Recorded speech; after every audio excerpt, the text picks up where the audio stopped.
live on Overgrowth for the grand final of the Intel Extreme Masters, Maru versus Life.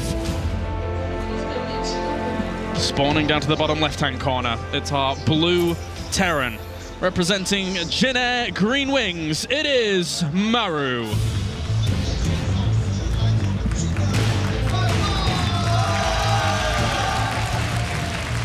And up to the top right-hand corner, it's our red Zerg, the BlizzCon champion of 2014. Representing StarTale, give it up for Life.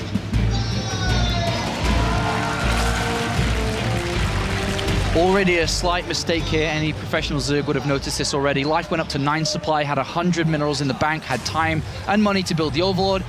He then built a drone, and then had to wait, then build the Overlord and went to 10 supply. A small little mistake to start this off by Life, but nothing that is game detrimental at this stage. Yeah, slowing him down just slightly, very, very minute, and this drone is going to head over to the left-hand side, making sure that there's no kind of proxies going on over in that direction. It can be a little bit tricky later on, but I think for now, he's definitely scouting out for that. That's the best part, I think, of this final, is these two players know each other inside out. They know each other's styles. Life showing that he knows that Maru is very capable of going for that 2 barracks, sending that drone out very early to look for it. Yeah, the first Overlord covered the right-hand side. The second Overlord's going through the middle of where the drone and the first Overlord went, so he's going to be able to cover quite a lot of that area. And the drone also getting over there and seeing the barracks down in this location is going to give him a lot of peace of mind for that hatchery first to go uncontested. Absolutely, and he's going to harass this building SCV, trying to get the barracks, but it's so close to completion, he does not need to bring another one to come repair or assist with the production of the barracks. He didn't scout the gas timing, by the way, which was a 15 gas coming out from Maru. He's been using this quite a lot recently, where he skips the Reaper, builds 2 Marines, then gets the reactor, then starts adding on Marines 2 by 2, and actually starts to build that Marine count up for a potential factory starport combination attack, which we could see following this out. Marine's already moving out, and there is an Overlord there, but you can't really get that at all. It will move up to the high ground, so Maru really wants to have a look around, potentially in the main base for the gas. But these drones were looking to block. Life had them on the high ground, just ready to pounce, but too low is that SCV. Didn't want to reveal that small little bit of information, because that can mean quite a lot here for Maru. Could mean a potential attack that he may want to prepare or follow to scout to see if it's coming. And he could also be seeing Life's greed, and Life not willing to give out any free information. Yeah. I mean, we saw Sulky try and go for busts against Maru in the previous series, but in this one, Life, he knows how to execute those busts. Of course, Maru's a very good defender, and Maru was able to react nicely, but Life, you got to be careful against this kid. Can throw out anything. Absolutely, and throughout this series, I'm sure he will. Yeah, definitely. Well, Queens are already in production here. Speed gets started as well, and Maru already begins his secondary wall just to make sure he's going to be bunkered down for quite literally very soon. SCV making himself useful there on the other side of the map after scouting, went to the gold base of Life, took a mineral, brought it back, can deposit that in a little bit. That's very nice, very nice. Efficiency, that's what that is, efficiency. And more Queens going to be added on, just the third actually, probably to get that creep spread going into the middle of the map. But pretty standard opening so far, and we see Maru, by the way, going for the 3rd command center here. Very early on, not dedicating resources towards a starport, not dedicating resources towards any types of aggression. Look at this, looking for the Overlord on the high ground. It's not even there. Life preempted that and moved it down to the bottom right. And because he moved that down to the bottom right, Maru's stim is now delayed. He should have already started that tech lab on that barracks to start stim pretty fast in this game. And unfortunately, he gambled with that, hoping the Overlord was there to slow Life down, and it wasn't. Yeah, nice little move by Life in anticipation of what Maru is up to, and Barracks does land now, grabbing himself that tech lab. Bunker's going to go up in the wall, and 3rd base has gone down for Life. So plain sailing for Life on the other side of the map. Speed's about to finish up, and Queens continue to come out. Yeah, he's going up to a total of 5 now. Going to start spreading creep with 3 and lava injecting with the other 2. Very nice. Can transition one of those over potentially if he wants to over to the 3rd base, but if you've got more Queens at the front, the potential for spreading creep is very, very powerful. Ling actually doesn't get too much information at the front other than Maru is just constructing that wall. Yeah, both players in the dark, but both players kind of feeling each other out. That Zergling and now these Hellions, starting to realize it looks like a pretty standard game coming out from both. What they're probably feeling at this point. Yeah, no, neither of these really wants to take too much damage early on. He sees the third base. Yeah, the Hellions see the third base pretty much completed. It's a very standard scout timing for Terran to move up with the first 2 Hellions to see what the third is or where it is in terms of progression, to then start to build an image of what potentially Life could have done with the resources that would have gone into something else if the hatchery wasn't there or late. Double Evo against double engineering base, so we're going to be seeing quite a little longer game out here than anything, unless, for example, these Hellions could do huge damage. But Life has already positioned his evolution chambers well. I think he's going to be babysitting that choke at his natural very, very well here. Life playing a little bit greedy here. Usually you'd already see Zerglings started to be built as the Hellions start to come into play, but he's only building a very minimal amount of Zerglings. He's focusing very heavy on his drone count, which we can see has already gone over the 50 mark. And he does see a few more barracks up at the top there with that, so it gives him good information as to what's going on. But Maru, he loves his bio. It's going to be very, very rare that he actually deviates out of that. Dancing and playing with fire here is Life. So few defensive units. If these Hellions were to dart into a mineral line, he could do damage, but Maru's not willing to take that risk. It is a gamble when you attempt something like that. Yeah, he was opting for the creep spread on the right-hand side of the bases to give him vision, and then the Queens were positioned on the left so that they could have greeted the Hellions if they were to come down there. Live! 4th base this quickly? Yeah, it's a complete macro game by both sides here. Life knows that at this point, if we were going to see some sort of pressure coming out from Maru early without that third command center, already would have happened. He knows that this is just going to be a very standard, classic Terran versus Zerg game. Yeah, really opening this up. So greedy. 16 Lings in production, as well as the Baneling nest, and now he is getting a little bit of defensive potential out on the map, but he's already powered up quite nicely with drones. He's already at 70 at the 9-minute mark, He's looking good. The only one weakness Life has is creep spread has been halted on the right-hand side. There's no active creep tumors. He needs to get respreading over there. And Ling's going to head over to the third base. They do see that command center landing. He was maybe trying to find a little bit of damage, but Maru was escorting that very, very well. And the Hellions are looking to nip in for a little bit of damage, but the Lings are already out. Yeah, no blows to either player yet, but Life could be looking to get around these Marines on the third base, but Medivacs are just out, so don't think possible. Yeah, a little bit more difficult. Actually, not actually picking up that supply depot. These Lings are actually going to get in. And even into the second wall as well.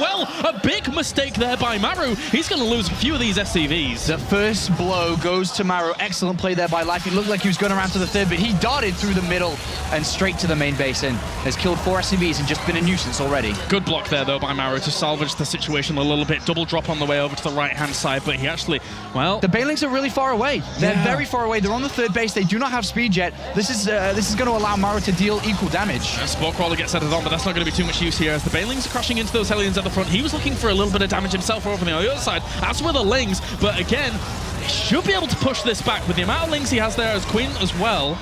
But more Lings get in once again. Live. How does he manage to do it? Just darting through. Marines are trying to be waypointed out into the middle between the second and third base, and every time the Marines are going out, the Lings go in. Yeah, he just somehow finds a way as Life kills off a few more SCV. 12 end up going down. And at least it's been cleaned up again, but Maru's looking for these drop potentials, but the Banelings are already there to greet it. 14 SCVs, a lack of mining time. Life's taking a big lead. Oh, he's going to actually lose a lot of that, and he has to fall on back. So many more Lings. Mistake after mistake after mistake coming out from Maru. This is not what he wants in the grand finals of the Intel Extreme Masters. Especially not in the first game. He's all over him at the moment. His Life really taking the opportunity to keep the pressure on Maru, trying to reinforce at that third base, cleaning this up. A nice focus fire on some of those Banelings, but has to get out of there. Lings actually move forwards into that small force, which doesn't really help them out too much, but he got a few more workers for his troubles. Another 4 workers here. When you're playing against the world champion, you cannot make these amateur mistakes here. These are mistakes that will lose you the tournament in the quarterfinals, the round of 16. This is the finals. He's got to really sort it out. Life's on form. He's on point with these Lings that he's made his own throughout his career so far as 2 Medivacs once again head over to that base. But the Mutalisks are about to pop out, 17 of them, because they have so much income. And there's, again, Lings find their way into the natural, doing a little bit of damage here, slowing down everything that Maru has available to him. Well, he's defending, but he's also trying to do a bit of aggression. He needs to get some damage dealt after taking so many losses. And he can't boost either. It was on cooldown. Those Medivacs might actually fall left-hand side as well. He is putting on some pressure at that 4th base. At least he was able to find that. One of the Medivacs ends up falling down. Left-hand side, some damage is being done, and there is a Ling still left here. Maru should be able to get cleaned up on the left too. There's been about 25 SCVs killed in this game already by Life. He's taken a good 30 supply lead. And so far, so good. No turrets have been made anywhere, only just now being added on as these Mutalisks come into play. boosts back out again there, as he does have the safety of a few Widow Mines for these Mutalisks to not really be able to deal with, as there isn't a Overseer. Well, look at this. Look at this next mistake Maru's making. Supply block at 137. He's only just now added on the 4 supply depots in a row after losing one there. Yeah, adding on 2 Overseers now so that he can be able to push forwards with this little force. And the Banelings are morphing in. Live feels... He senses blood in the water, I think. Yeah, I think he's going to try and end the series, or end this map, sorry. That's a lot of links flooding forwards. The Banelings aren't morphed in quite yet, but the Mutalisks follow with this as well. I don't know, this might be a little bit over an extension. Maru is able to split quite nicely on the right-hand side. The Widow Mines do a bit of damage, but Live can't kill him off just yet. He needs more Banelings with this to be able to really get a killing blow. And he's going to go in again. And try and do as much damage. The Widow Mines are on cooldown. That's going to cause a lot of problems here for Maru, who takes a big chunk of damage to some of those Banelings at the front, kiting back as much as he can do, but he doesn't have enough bio to be able to deal with that. The Mutalisks have been able to chase him all the way back. Here come more Lings to reinforce at the front. And Life, from start to finish, has been all over him here in game number 1, giving him a masterclass on how to play ZVT. As GG, game number 1. Whoa. All right. It's a flawless victory there from Life. Absolutely flawless. Step back a second and marvel at what Life was able to do just there. Constant pressure from start to finish, and Maru got thrown aside. It's almost like a ruse, as Life entered today's tournament saying, I'm really tired. I'm not feeling very well. I had a late night. Yet, he's playing as good as he did yesterday. And Maru not feeling it. He got absolutely pummeled there. Yeah. It wasn't even close. As we've said, from Maru's perspective against the players he's played. He looks a little choked up, if I'm honest with you. And I would be as well after a defeat like that. That was very, very difficult to deal with. And if that is a prelude to the rest of this series, then Maru is going to have to step it up. So join us after the break, guys, as we go to a small commercial break, and then we'll be back for Game 2 of the Grand Final of the Intel Extreme Masters.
Game 1 is over as Maru took a bit of a beating there in this grand final, but can he step it back up? He has the ability to. He's one of the best Terrans in the world. But Life, as I said before, showed him a masterclass there. He played, like I said, a flawless game. It was awesome. Every single move, every single decision was clean. He never second-guessed himself. He was making the counters, the run-bys, the defense, and very simply, a killing attack. Everything looked perfect from him, and Maru has to step it up and get to Life's level if Life's going to continue like this. Definitely. It all comes from instinct for a guy like Life, who has been so young, growing up with StarCraft. Likewise, Maru has similar instincts, but just faltering there in game number 1. You've got to wonder. He needs to compose himself. Absolutely. I want it to go to all 7 games. I'm sure a lot of people out there want it all to go to 7 games. But I mean, Life looked great. As simple as anybody at home can say, lift your supply depots, don't let the run-bys go through. It's not that easy. No. Trying to get your Marines out there to join up with the rest of the forces, the Lings are really fast. They just dart through, and the next thing you know, you're losing SCVs. That's what happens to every Terran player, but at this level, it shouldn't happen, to be honest. And hopefully it doesn't from this point on. Hopefully. Game number 2 is going to be played on Secret Springs. We've seen how many shenanigans have come out on this map in the past. As game number 2 about to begin here of the Intel Extreme Masters Grand Finals. Life leads 1-0 over Maru. These two youngsters playing their hearts out. Maru got to step it up. So spawning over on the right-hand side as our blue Terran representing Jin Green Wings, it is Maru.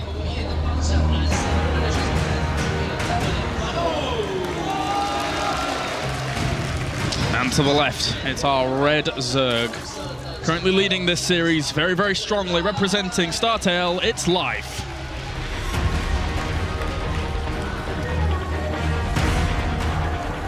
As a multiple year StarCraft fan, watching Life play like that, it makes me, I don't know, I get the chills. I feel Yeah. I feel very weird that someone can play so good and everything is happening as it's meant to happen. Yeah. As StarCraft players and viewers, you can envision how things are meant to go down and how it's meant to look like, but you can never even get close to perfection.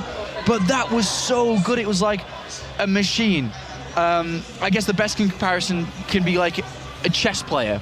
After hundreds of years of development, everything is perfect, and that's what it looked like when he was playing there. Yeah. When life gives you lings, you make, well, when life gives you lava, you make lings, basically. Life just, he flows like water. It was so very impressive. Maru has opened up with an 11 barracks, by the way, and a second barracks behind it. So a very fast, or faster than usual, first barracks and a faster than usual second barracks here. And he's going to use the same build that he used against Sulky. Sulky went spawn and pull first, though, then hatchery, then gas. Life has chosen hatchery first, then it was 15 hatchery, then 15 spawn and pull, no gas. He's going to have to rely on queens alone in this. Lings aren't going to cut it. He needs to get queens, he needs to save energy on the queens, and he has to build up a lot of them. Yeah. Maybe add in the spine crawler as well, because this isn't going to be easy, but what does he scout? It's one of the scarier builds. The Overlord is going to probably head over. He was trying to, I guess, see a command center first to start off with this Overlord, but he's completely bypassing the fact that this second barracks is just finished up. He's so close! Oh, he's going to go. He's going to go. He's going to see the second barracks! Uh-oh. All right, well, Life, you've seen everything you need to see. How are you going to react? Because first Reaper's on the way. A few Lings in production. Queen is also on the way. Bunker going down as well. Maru is going to ramp it up from here. As much as he's seen it, he's now just got to pull off the defense. And one drone's going to get worked on already. You need good drone micro here to be able to continue on. You don't want to be losing any of these drones at all, but at the same time, against extended production of these Reapers, it can be very, very difficult to deal with. He's already working on one Reaper, taking a little bit of damage of it. Spinecrawler has started as well. So far, no drones have gone down, which is important. Good control. We have two Queens in production. Going to have to walk that down from the natural to be able to deal with this, but the bunker's finished up. That does cause a little bit of problems. The Lings actually also go for the bunker to start up anyway. Only one SCV really wants to get that, but it nice. dives into the bunker to keep it safe. Very nice. Still this Spinecrawler on the way. 3 Reapers. He's throwing down another bunker. A little bit closer to the mineral line this time as he's microing back. Gets a lot of these Lings. Very good micro here by Maru. A couple of things that Life's going to have to do as soon as he mines 100 gas, he's got to pull out of that gas to really be efficient with his income, because every little bit of income matters in this intense of a battle. Yeah, a few more Lings actually being added on here. The Queens were actually focusing down the SCV, and I think they did get it during all that, so he has to cancel the second bunker. Very important for those Queens to get that, slow this down a little bit more. So far, very clean defense here. Queens now banking up energy, Spinecrawler in range of the bunker, which has to be salvaged, and Zergling speed is on its way. Beautiful little defense so far by Life. No panic, no real hesitation. Almost one of those Queens ends up falling, but manages to pull back. There's so many Lings able to push this away. Wow, he saves the Queen as well. And he's got to keep that Queen alive. That's the one with the transfuse that can support the other two. And yeah, now that they're out, they'll be able to zone out just a little bit. Likewise, the Lings with Ling speed on the way. These Reapers, he's hardly lost a thing here, Sean. How has he been able to manage this? He's StarCraft. He's amazing. It's unbelievable. From the first game to the second game, everything he's doing right is wonderful to watch here. I'm gobsmacked with... I'm just finding it very difficult to speak right now, and it's my job to speak. Zergling's speed is almost finished. He's going to start to chase these down shortly. Still good micro there by Maru, able to get one of the queens for him, but yeah, you're right. He can't stick around here. He knew that that spawning pool was wiggling, and with that, speed is on the way. Yeah, speed is on the way now. He's adding on a couple of extra Zerglings, but this rush for now is over. Good defense. Shame he lost those 2 queens near the end there, but overall, still ahead in supply, still ahead in economy. And the rush is now over without dying to it, which that is either designed to kill you right out, which we've seen earlier on, despite it being a bit more intense versus Hydra earlier. Oh, is he watching this? Yes, he is watching them, but he's still going to lose a few of them potentially here with the surround. He might be able to bring down a few of these lings on the back mass. A little bit too overkeen there by Life to try to... There's a lot of Reapers there. Wasn't enough lings to be able to bring that down. So at least Maru will get his salvation in bringing down these rocks. Going to stay on the opposite side of them. Can jump away, of course, via the gold bases, though. Yeah, he's going to have to add on quite a few more Zerglings now to protect this third. This is going to be easily picked off. Queens can never go protect it.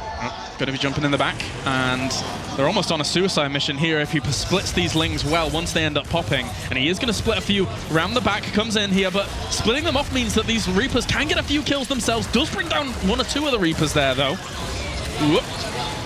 Then they jump on away, trying to get out of here. 1 or 2 of these are very, very low. Starting to heal up just a little bit, manages to get to the gold base for a few extra shot on those lings. Yeah, nice micro by both sides. And going to head on home. Now there's the potential transition from Maru here. Later on, he can use those Reapers in tandem with any units that do come along. But of course, now they have lost their edge for quite a while in this game. Going to break some rocks up here, which opens up the access to the third base, which Terran will naturally take up here to the north. And even positioning just a Marine in the middle, just to keep spot on whenever those rocks are going to go down. At least he sees the effect that that base isn't too saturated just yet, or not at all. Life's going to have to start thinking about some extra gas income here, because he can't afford to get 1-1 upgrades, he can't afford the lair, he can't afford a Baneling nest. But on Secret Springs, the pace of the game slows just a little bit. The rocks up to the top left, yes, are an annoyance for Maru. Once they get broken down, his third base is all the way over to the left, which is closer to these rocks. That's why we're seeing Life break this down. But Maru is not going to take the north base, which is very common and very normal here. He's floating his third command center to the gold base. Oh, wow. That's interesting. And actually, it's going to get spotted instantly. Okay, this is going to be a very aggressive game coming out from Maru.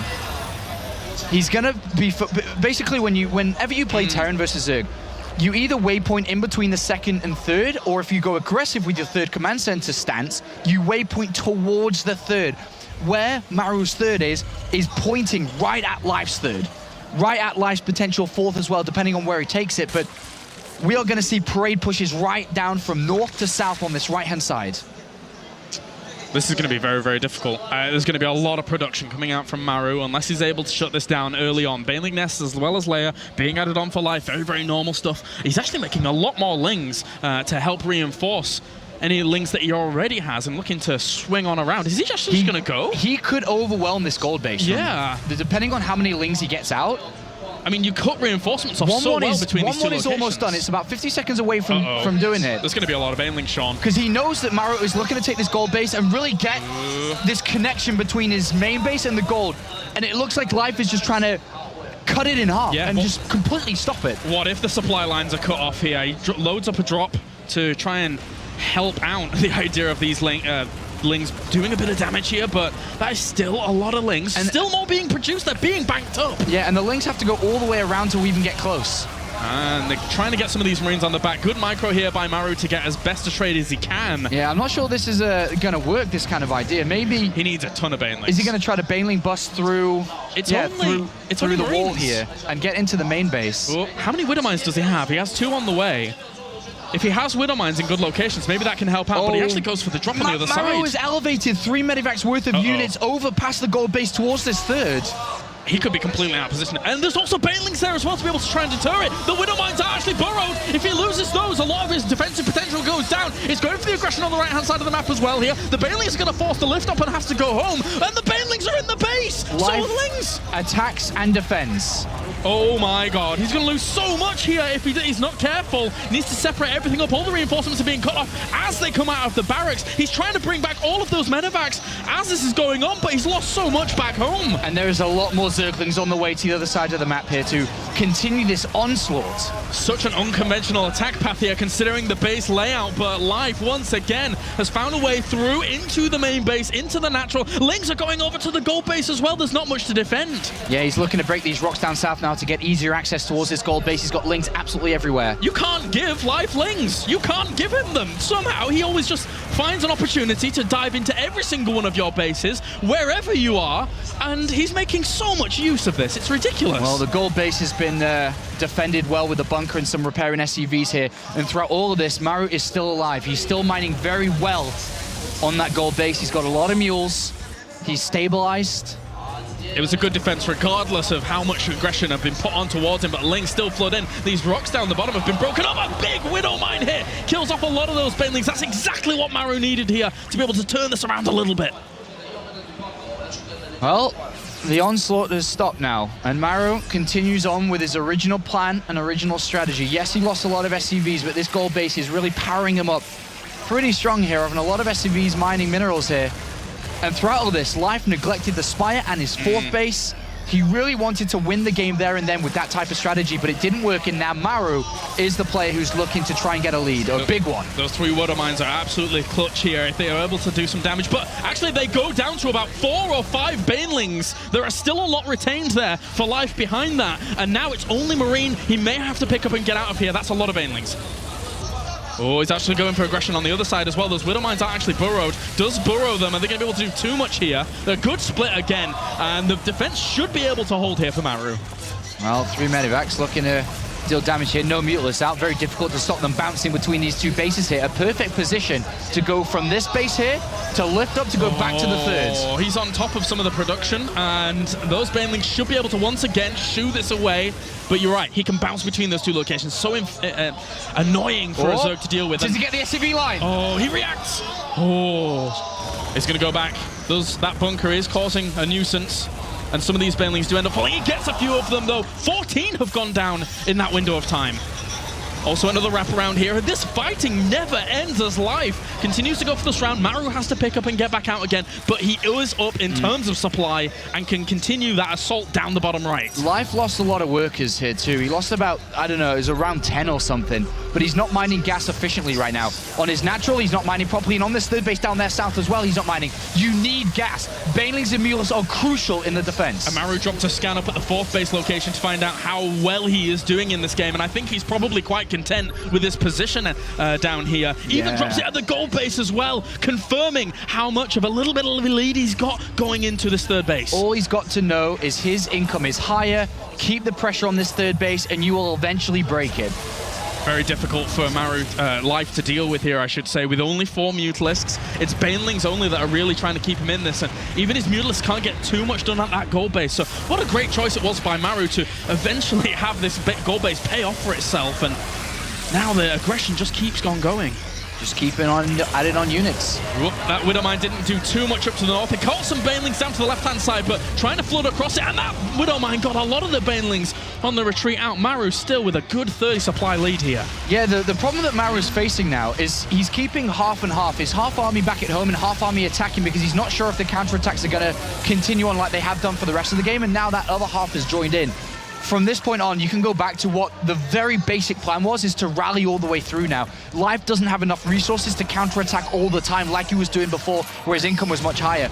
Maru just needs to get everything down this location. And because he was so behind in terms of his tech before, he hasn't really had any opportunities to shut down this Widow Mine field that has been created here as he tries to push in again. The splits are good, the Widow Mines do their job. Life is really on the ropes at this 3rd base. If this ends up falling, then you can say goodbye to Life in this game, as the Mutalists aren't going to be able to do enough here to be able to push back all of this. The reinforcements still keep coming for Maru. Yeah, and they're also pretty fast coming across here for Life as well. He's very good at getting reinforcements over there as well, but when these mines recharge and more units streaming across, if you look at the minimap, Life must not lose this hatchery. It is so important to keep this alive. If it dies, it ends. It's that simple. It's such a safety net to have those Widow Mines to retreat back to here for Maru, as Life is trying to find a small engagement here and there. Drops a scan, sees how many Banelings are morphing in, decides to poke forwards. Those Lings are trying to go for this round. They don't get it. Picks up, gets out of there. Really good reaction times here by Maru, just to be able to pull back this army that he is keeping good eye on. Widow Mines have moved up another level now. So many of them as well. They just keep on moving forwards. The Mutalisks get hit by one, and as this continues on, it gets harder and harder for Life to really do anything. Maru is absolutely strangling him here. And he's got his +3 attack and +2 armor on the way. There's so many good things going well here for Maru. Oh, another good Widow Mine hit. Kudos to Life for holding on as long as he has done, considering the deficit of supply, but there's not too much that he can do. One Baneling actually gets a really good shot on some of those Widow Mines at the front and does shut those down.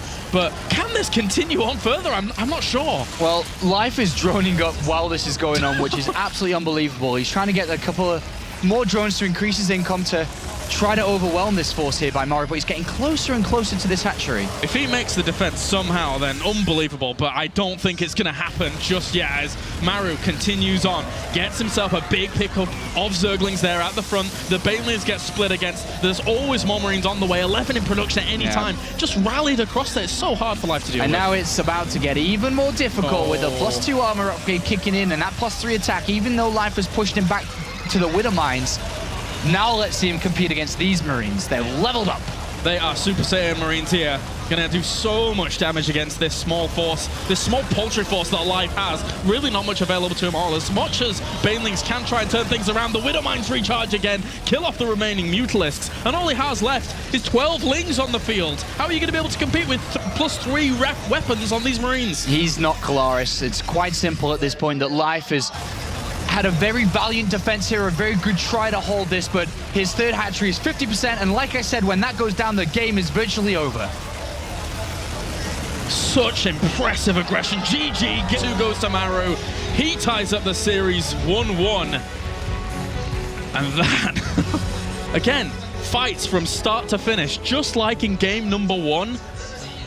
Life just kept on the pressure. Likewise here, the shoe is on the other foot now. Maru kept on the pressure, whilst he was even being counterattacked and was able to deal with it pretty darn well. Very cool series so far, with just 2 games gone into this best of 7. Life still sticking to how he played in game number 1 and how he's played for the rest of the series, never second-guessing himself. He saw the gold base being taken and said, I am going to try to cut this lifeline in half that you're trying to waypoint through the middle, and you can't possibly defend 2 locations at once. If I'm able to get right in the middle, you choose which one you're going to defend, and the other, I will attack. That was a great decision. It was awesome to see that that was his plan to combat this. But unfortunately, Maru was able to defend in 2 different locations. And from that dedication to that strategy from Life, he cut out the Spire. He cut out his 4th base, and he went gung-ho with Ling production and Banelings. And eventually, when it didn't work, Maru just took a natural advantage. His Medivac use was great, and he got his plan intact. From the gold to the 3rd of Life, and it was all about the parade push. The typical parade push that we've seen over the years of Terran just waypointing their units, rally pointing their units to the economy of the Zerg, and eventually wearing them down to the victory as we saw. In theory, it's all good, and even in real-life conflict, it's a tactic that is employed quite often. Cut off the supply lines, cut that in half. Didn't quite work there in game at number 2 for Life, even though the idea was cool. But now, Maru ties it up 1-1. So, his 3rd map is going to be on Deadwing, I believe. I'm really hoping for cross spawns. I'm really, really hoping that we do get cross spawns so we can have a nice long game between these 2. But that was Maru showing that, yes, he is able to compose himself, because there was a lot of pressure hitting him, and he was able to deal with it. So that's that gives us good hope here as the series continues on to see a very, very long one. And it's always nice to see with the Intel Extreme Masters as a global event, traveling to many different continents, many different countries, all the StarCraft 2 fans that come out here. There's a lot of people. There is a lot of people in the audience right now watching and cheering for their favorite player between the 2. And if you're a StarCraft fan, you know who the hell Life is. You know who Maru is. And it is a pleasure for us all to sit here and enjoy this for the next hour or so. It's 1-1. It's so close between the both, and we could see it go the distance. I can see the excitement in you, Sean. So let's get into it. Game number 3 now in this best of 7. As we have spawning up to the top right-hand corner, it's our blue Terran, it's Maru. Down to the bottom right-hand corner, we have our red Zerg. After falling in the second game, can he take number 3? It's Life. Whew. All right, game number 3 now. Deadwing in these positions, like you said, cross positions is nicer for the Zerg, I would like to say. It's a little bit easier to take good fights in the center of the map, and once you get to that late game, if it's at an equal stance, you just feel a little bit more comfortable with the way that it's playing out. In these positions, it can prove a little bit more difficult here. The parade push through the center, taking the Xel'Naga Tower, holding that Xel'Naga Tower as your kind of your base where you set up camp and the fire, and it's the outpost, man. It is the outpost, and that's what Maru will want to do if it does get to that stage of the game.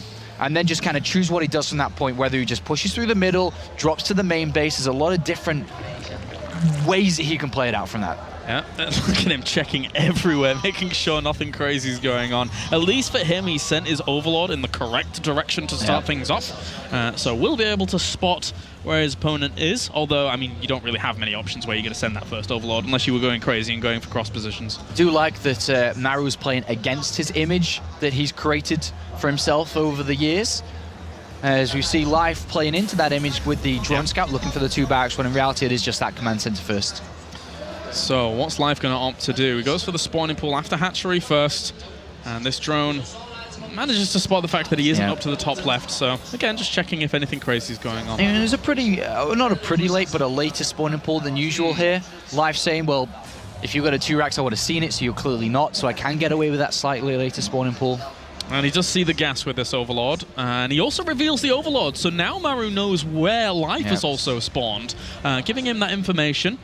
You don't have to, but he does. Yeah, Life wants to get this Overlord all the way behind the base. He went in, saw the gas, so he knows this is a command center first. He also now says it's not a double gas, which is an older build from command center first, so he can go command center first, barracks, then double gas, which is very fast Hellion Banshee and can play a very technical Terran matchup from that, but he knows that's not going to be the case here, and the Overlord's going to get in prime position to poke in again, to have a look if that third's there, and also just kind of check what this barracks and potential factory location that area is up to. Third hatchery on the way. Is there any potential for Life to go for something very aggressive on this map, considering there isn't a ramp into the natural base? Yes, depending on what he sees with this Overlord, because he'll be wanting to keep eyes on that single gas in the back. Inside the main base there that Maru, there's 1 gas being taken, and he'll want to keep an eye on the other one. Is that taken? Is the natural being taken? And if he saw it was just 1 gas, and that we could see a third command center play come out from Maru, yes, he could try to do something. But it seems that the second gas has been taken already by Maru to get that factory up and running, getting that going. And that is information that Life would want to gather at this point. He's seen the factory being built, but ideally that Overlord should poke in to check the second gas. Wolof going to start for Maru at the front, as well as these 2 links head across and look for some information. The queens are already being produced, and again, I do like to see creep spread being very, very active on this map, because the middle is all 1 level. It can be very easy to get that flourishing across the map. Life has checked the second gas. He's seen the second gas with that Overlord. He knows exactly what's going on. All right, so takes his own gas himself behind this at the natural to get himself up and running. Well, I say exactly. He knows that some type of build is coming out that usually pushes around aggression. Doesn't know if it's Hellbats or, you know, what exactly it is, but he knows something is coming his way soon, so he will naturally set up a defense soon. From there on out, the creep spread's going to begin as it chooses with that third queen just to go for the creep tumor before the lava injects. It's actually pretty difficult to spend all of your lava this early on in the game of Zerg, so you may as well get that one going. And he sees the star pot on the switch up onto the tech lab. He sees the tech lab, so he knows now that he's playing against Banshees, Hellion Banshees. So he's already got quite a few queens out, 4, with a 5th one on the way. And now he's going to have to choose how he would like to defend against the cloak, which is inevitably going to be on its way. And a very easy and simple way to do this is just to add a spore crawler in each and every mineral line and try to minimize the amount of damage that these Banshees can do. Yeah, not quite as efficient as the overseer option, but you have to take that hit. You don't necessarily want to be investing gas into your layer this quick. You'd rather have some Zergling speed going on, especially after only taking the 1 gas around the 550 mark. So, and adding on the double evolution chambers to really make sure that he's going to be getting those upgrades nice and fast here. Yeah, and notice how he's not rushing out the spore crawlers. He's waiting for the perfect time to do so. Oop. And with waiting for the perfect time to do so, means that he can get as much mine from those drones that we're going to turn into the spore crawlers before he actually does. And so there's the first Banshee on the way now across. Second one gets put in production as well. Double engineering bay goes down. And he did see the spore crawlers and decided not to, do anything with the cloak. It's still very useful. You can find small pockets, despite spore crawlers being active, where you can use those Banshees to good effect. Yeah, just very standard opening here from Mara. Just factory, starport, so Hellion Banshee into third command center, into engineering base, into extra production. And trying to find a little bit of an angle. Spore Crawler's covering that. Not too badly, though. Gets himself 2 drones to start things off. But it's going to be melee upgrades from here on out. Life loves those lings, as we've all seen already. Ideally, as a Terran player, you do want to see damage dealt from these Hellion and Banshees. And 2 drones, not really sufficient enough. For the investment of Cloak and double Banshee here. Yeah, he's up to 62 drones already, going up to 70 very soon. The Overlord does end up dying, but that really got its job done earlier on by seeing things. 4th base is going to be added on here for Life, and that Banshee might just have seen that drone heading down there, so might chase. Life knows exactly what he's playing against. With that scout of the barracks, he knows that by process of elimination and just kind of understanding the timings of how Terran is, if the barracks are being built now, there is a third command center that's been built before. Oh, he doesn't cancel. That's a nice pickup there for Maru with these Banshees, considering that they couldn't get exactly to the mineral lines that they wanted to. So a full kill on that hatchery is a really nice start. But he is already playing against a 70 drone Zerg. Yeah. On 3 bases, and it's about to be 79 drones as 9 more have been created. And Life's just had a free ride to Drone City. For the last 10 minutes here, he's had minimal amounts of defensive units out. He's got very good creep spread already, and he's got a fantastic economy. Yeah, he didn't necessarily need to spread the creep towards the 4th base just then, but if he does, it means that he can actually defend that from those Banshees with the Queens if they want to come. If the Banshees want to come back, he gets all of the Hellions in the middle of the map. Yeah, and the Lings are... he gets all the Hellions, and then he adds on 20 more Zerglings here. I'm not sure if he's just trying to build up his army count, because he can, because he's already at 80 drones, or if he wants to try to get a bit of damage done to this third. With 2 Banshees out, I don't think that's the right choice. I think he should just be building and starting to morph some Banelings back home for the next push, which technically should be on its way by now. The Medivac should be out. I think, yeah, there they are. Yeah, the Lings were already under pressure at the front, even just a few more drones being squeezed out here as Baneling speed is being added on, and Maru starts the potential drop play over on the right-hand side. Overlords are there to be able to spot at least. Look at the defensive spore crawlers that were used for the Banshee at the start, now been positioned to prevent drops hitting him in the back while he's focusing on the fights at the front. Yeah, no need for them to be in the mineral line. If you're layer tech and you can have an Overseer trundling around with your potential defensive Queens, etc. As Lings will react over at this 4th base, along with Banelings too. Also, the Banshees causing a little bit of havoc from the air whilst that drop's going on. It's a nice little synergy move there from Maru. Ooh, and getting this Spore Crawler, keeping that Medivac alive. Good reactions there by Maru as he drops on in, but he's going to have to pick up and get out of there. And he's going to switch down to the 4th. A nice position here for Terran to go in between these 2 bases. And these Marines will probably be cleaned up. Still no pickup, so regardless, gets pushed away. And more drops being loaded up. At this stage of the game, as a Terran player, before your 2-2 is ready, you're looking to do as much damage as possible with drops, and these 2 Banshees, of course, because he's got them out, to slow the Zerg down for when your 2-2 is ready and your army size hopefully is now bigger because you've slowed the Zerg down. You can look for a killer fight. And he's going to actually have to be pushed back again here. Drops a few of those Marines because there was only 1 Baneling, or a couple of Banelings there. Drops a few as he picked them up to trade off. And actually, in fact, that was a pretty good trade if he's able to get out with the Medivac and also distract as he jumps into the natural with some of these Widow Mines that are going to do some damage to the drones. And he's also got a good position against these Zerglings as well. Oh, but the Baneling manages to squeeze through. Maru's harassment is really good right now. He's killed a lot of drones already. I think it's about 10 actually in total over the last couple of minutes, or at least some that have been transferred into some static defense, but 10 drones, a lot of harassment. He's killing creep in the middle. Very good play here from Maru. Yeah, that first game really seems like a blip at this point, as he is playing a lot better now in game number 2, game number 3, likewise, pushing through the middle, keeping up in terms of supply. But as much as he has slowed Life down a bit, Life's still got a very sizable army, so Maru doesn't want to overextend himself, go too far on creep, or something along those lines, because look at the size of Life's Baneling count and Zergling count. He'd overwhelm small amounts of an army. 2-2 about to finish up here for the Terran on that bio, and he actually does push forward. So the Widowmines did a lot of damage to his own Marines. Oh, but he gets a lot of Banelings with that extra Widowmine. And he's going to pull back for now as well. Life pounced on that army because he saw 2 Medivacs lift up with 15 Marines. And he went in, and he had a bad trade, which means the 2 Medivacs are going to do a lot of damage because he couldn't even win the fight that he hoped he would with these units missing. Yeah, Maru's doing really, really well at the moment with his position in the middle, and also this drop heading on down to the left-hand side. It could do quite a bit of damage in that third base. There's only 1 Queen, 1 Spinecrawler. The forces are going to have to come back to deal with that, and they are, but there's already quite a sizable bit of damage being done. There's 1 Widowmine there that could cause a bit of problems, and it does get a lot of drones for himself. Maru has no intention to slow down in this game, Kalaris. He just wants to hammer a fight home through the middle of this area where he's cleared up a lot of creep. He's killed another 11 drones. He hasn't got a 4th command center. He's actually added on 3 extra barracks there on that 3rd base that are just going to be pumping out these units. He's going to be dropping in multiple locations, and he's hoping to win this game in the next couple of minutes here, if he can get the ideal fight. Yeah, with him hitting his stride, he's going 100 miles an hour. That being said, though, Life has a lot of Banelings. Actually, these ones moving forwards didn't really do massive amounts. 1 Widowmine has had its charge been taken away from it, but he's going to move him again with another wave. Drop on the left-hand side over at the 3rd base, trying to get even more drones. Gets a couple, not too many. The Mutalists will be able to clean that up along with it, and Banelings sacrificing themselves just for a few Marines in the middle as well. Maru was they're so close in terms of supply. Every drop that Life has to go back to defend, Maru knows and pushes forward and clears more creep. He's waiting for the creep to really go back. Hold that thought, though. Life's going to jump in on this. Whoa, that's a lot of Lings. Are they going to try and get the surround here? They do manage to get a bit of a clump at the front, but the splits are still good here for Maru. He picks up the Thor, gets that out of there with a very weak medevac. Wow, that save on that Thor. Whoa, Life pounced on in that fight, and that was a really good engagement taken there by Maru. The splits were great. He's fighting with the majority of his forces off creep. He picked up the Thor.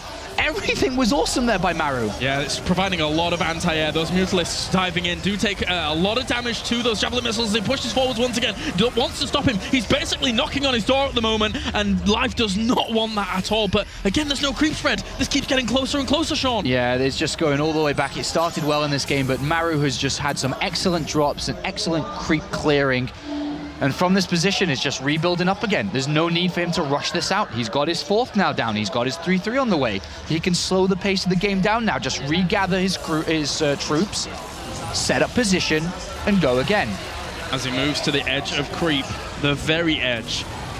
And he's looking to tempt Life out of his base here, and some of these units do get drawn out, but the Marauders at the front soak up some of those Banelings as well. Life's got to stop this momentum. He has to take a good fight.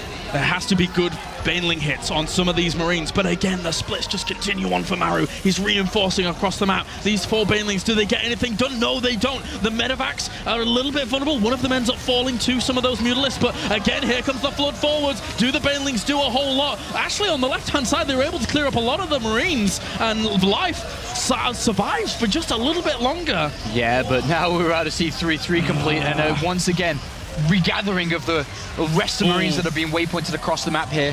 Widowmines coming in, a 30 supply difference.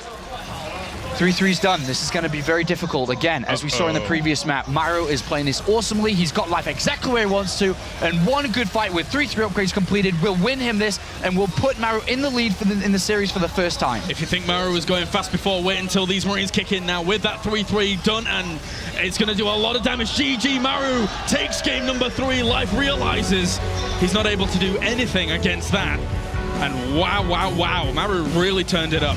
Classic Terran versus Zerg at its finest. Excellent play from both sides, but it is Maru who got the better end of Life in the last 2 maps, goes up 2 games to 1. And as well as Life played and as flawlessly as he played on map number 1, Maru is fighting back and is equaling the skill level that Life showed us at the start of the series. All right, game number 4. Going to be on the way in a bit. Catalina is going to be our map. And we've already seen a lot of good TvZ on this map actually already in the tournament. But for now, Maru up 2-1 in this grand final in this best of 7. Yeah. Such a strong position. Very strong position, and those spawning locations he had on Deadwing were ideal for him. We mentioned it at the start. If he could just go straight through the middle, use that Xel'Naga tower and push the creep back and eventually push life back, in those positions, 4 bases of Zerg, easy peasy lemon squeezy to take. Take a 5th? No way. No way you taking a 5th. And if he can hold you in that position, you will eventually start to slow down, mine out, and simply die. Not a good position to be in. Not one at all. Life now going to have to contemplate how he's going to come back in this series, because his general normal game tactic in these past 2 games, well, I mean, game number 2 was a bit strange compared to a normal tactic, but we'll find out. Well, the next map here, Kalaris, is going to be Catalina. As you said, this can be played out well. Again, for Maru, if he brings the level of play that he had in the previous one. I suppose we'll talk about that in a couple of seconds here once we load into it. But excellent StarCraft on display here at the Intel Extreme Masters. I mean, Sean, imagine if Maru is able to take this game and he goes to match point. What does Life do from there? He absolutely has to tie up this series. Well, the rest of the series after Catalina's going to start to get a little bit tricky because the new maps are going to be involved. Oh, yes. We saw Secret Springs before, but we haven't been seeing Varney Research Station. We haven't seen the rest as we now get into this game. Spawning down to the bottom right-hand corner on Catalina. Currently 2-1 in the lead. Representing Jin Air Green Wings, it is Maru.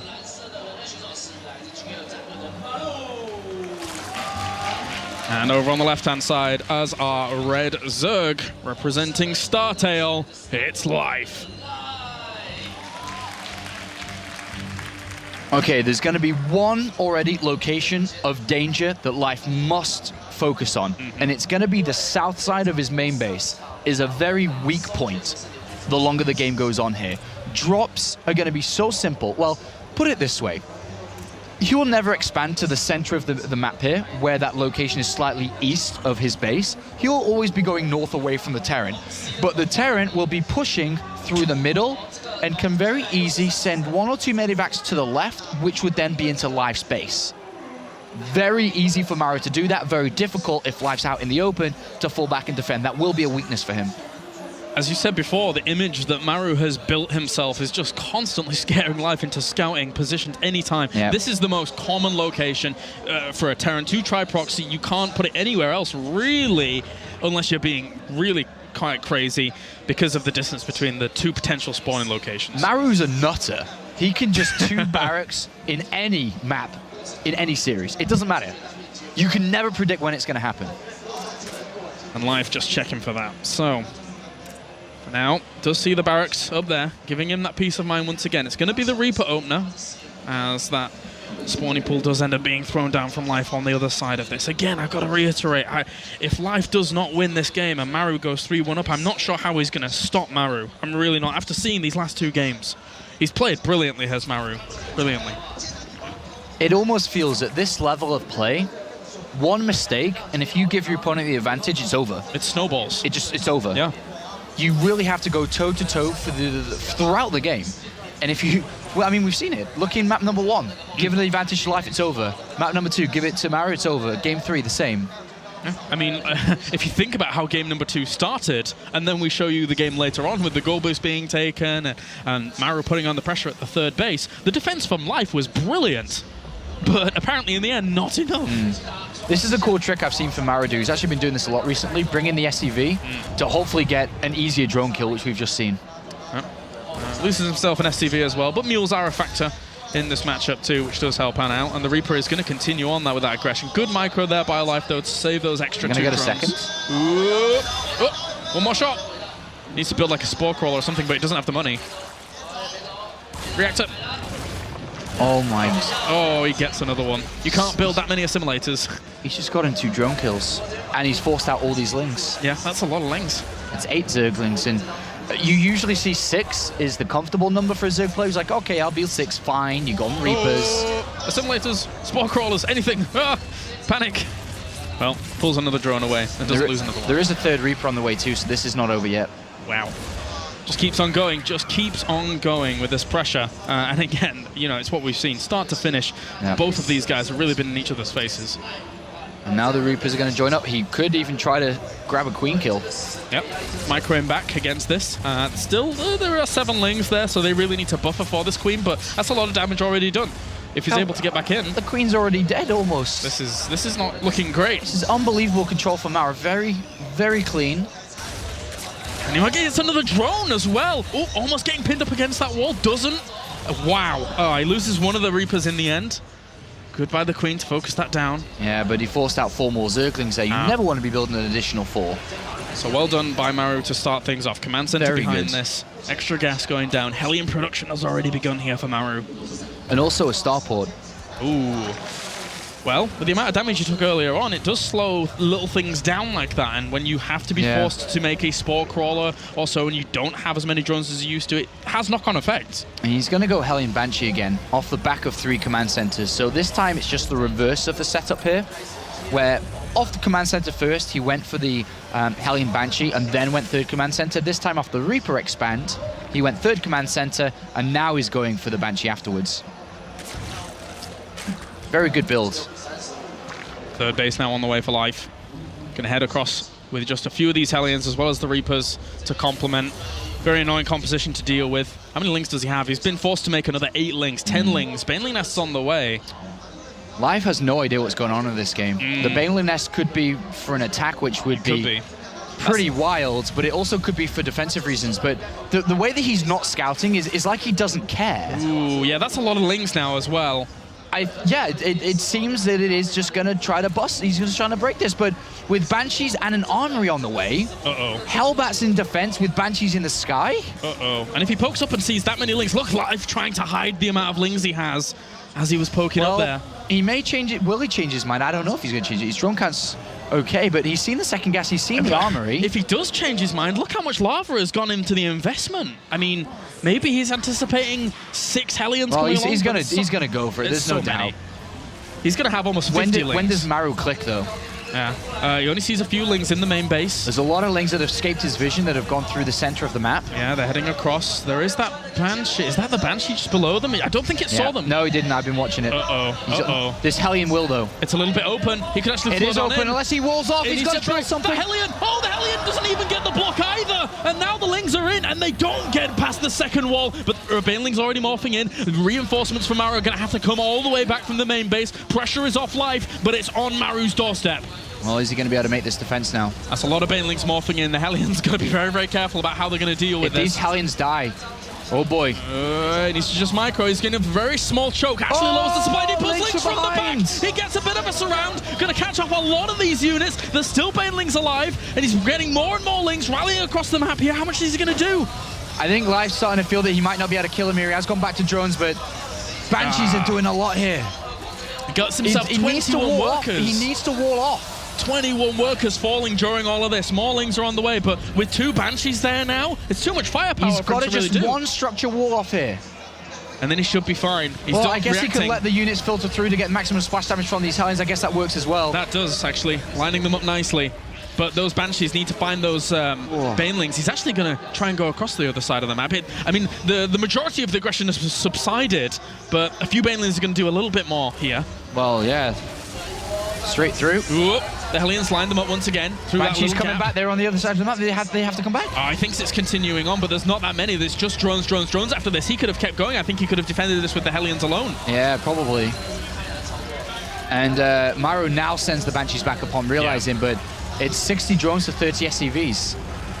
And the Spore Crawlers all over the place to protect in case there is cloak, which there is. So, is this enough here for Life to have a very sizable lead? Yes. It's going to be a good opportunity for him to tie it up 2-2. Maru can start to bring it back, though, depending on how much damage these Banshees get. That was a weird little Banshee shot there as the drone dived into the extractor. The missiles flew off to the left-hand side. Never seen that before, but they are looking for a little bit of damage. Do force a bit of mining time lost at that main base. And Spire's on the way with centrifugal hooks as well. Yeah, and I think that we may see a Baneling... Okay, no. I was thinking maybe a Baneling Mutilus attack could come as a follow-up to the mid-game, but there's the Evolution Chambers now coming in, so he will want to upgrade soon. Likewise, Maru getting his too to continue his, or start his, should I say. He never linked his main base to natural with the creep, so those queens had a bit of a hard time getting back to reinforce. 10 drones, by the way, so yes, at that point when you asked me, yes, it was a lead. Now, is it a lead? Starting to become questionable. There's a lot of damage these Banshees have got. Imagine if the Banshees had actually gone as he was defending with the Hellions at that very last wave. They could have even got more. So 16 drone kills. Very nicely done. And there's another Banshee up to the north looking to find a sweet spot. Doesn't find the sweet spot out of vision, but finds it out of the range of the Spore Crawler. And that Queen does a bit of damage, but gets a few more kills. Very nice set of drone kills there. 18 after that Banshee harass. 1-1 on the way for Lings now, whilst we have 1-1 starting for Maru behind this for Bio. So once again, the transitions for these guys, very, very similar. But as the game goes on, we've seen how explosive Maru's macro has been in the past couple of games. And there's only 3 queens, which means creep spread is lacking here. And he's going to have to sacrifice lava injects to get this creep spread going. 4th base going to go down for life up to the north, but these Lings, don't think they can really do too much. I mean, those Hellions as well as the Marines situated in front of these bases should be able to push this back.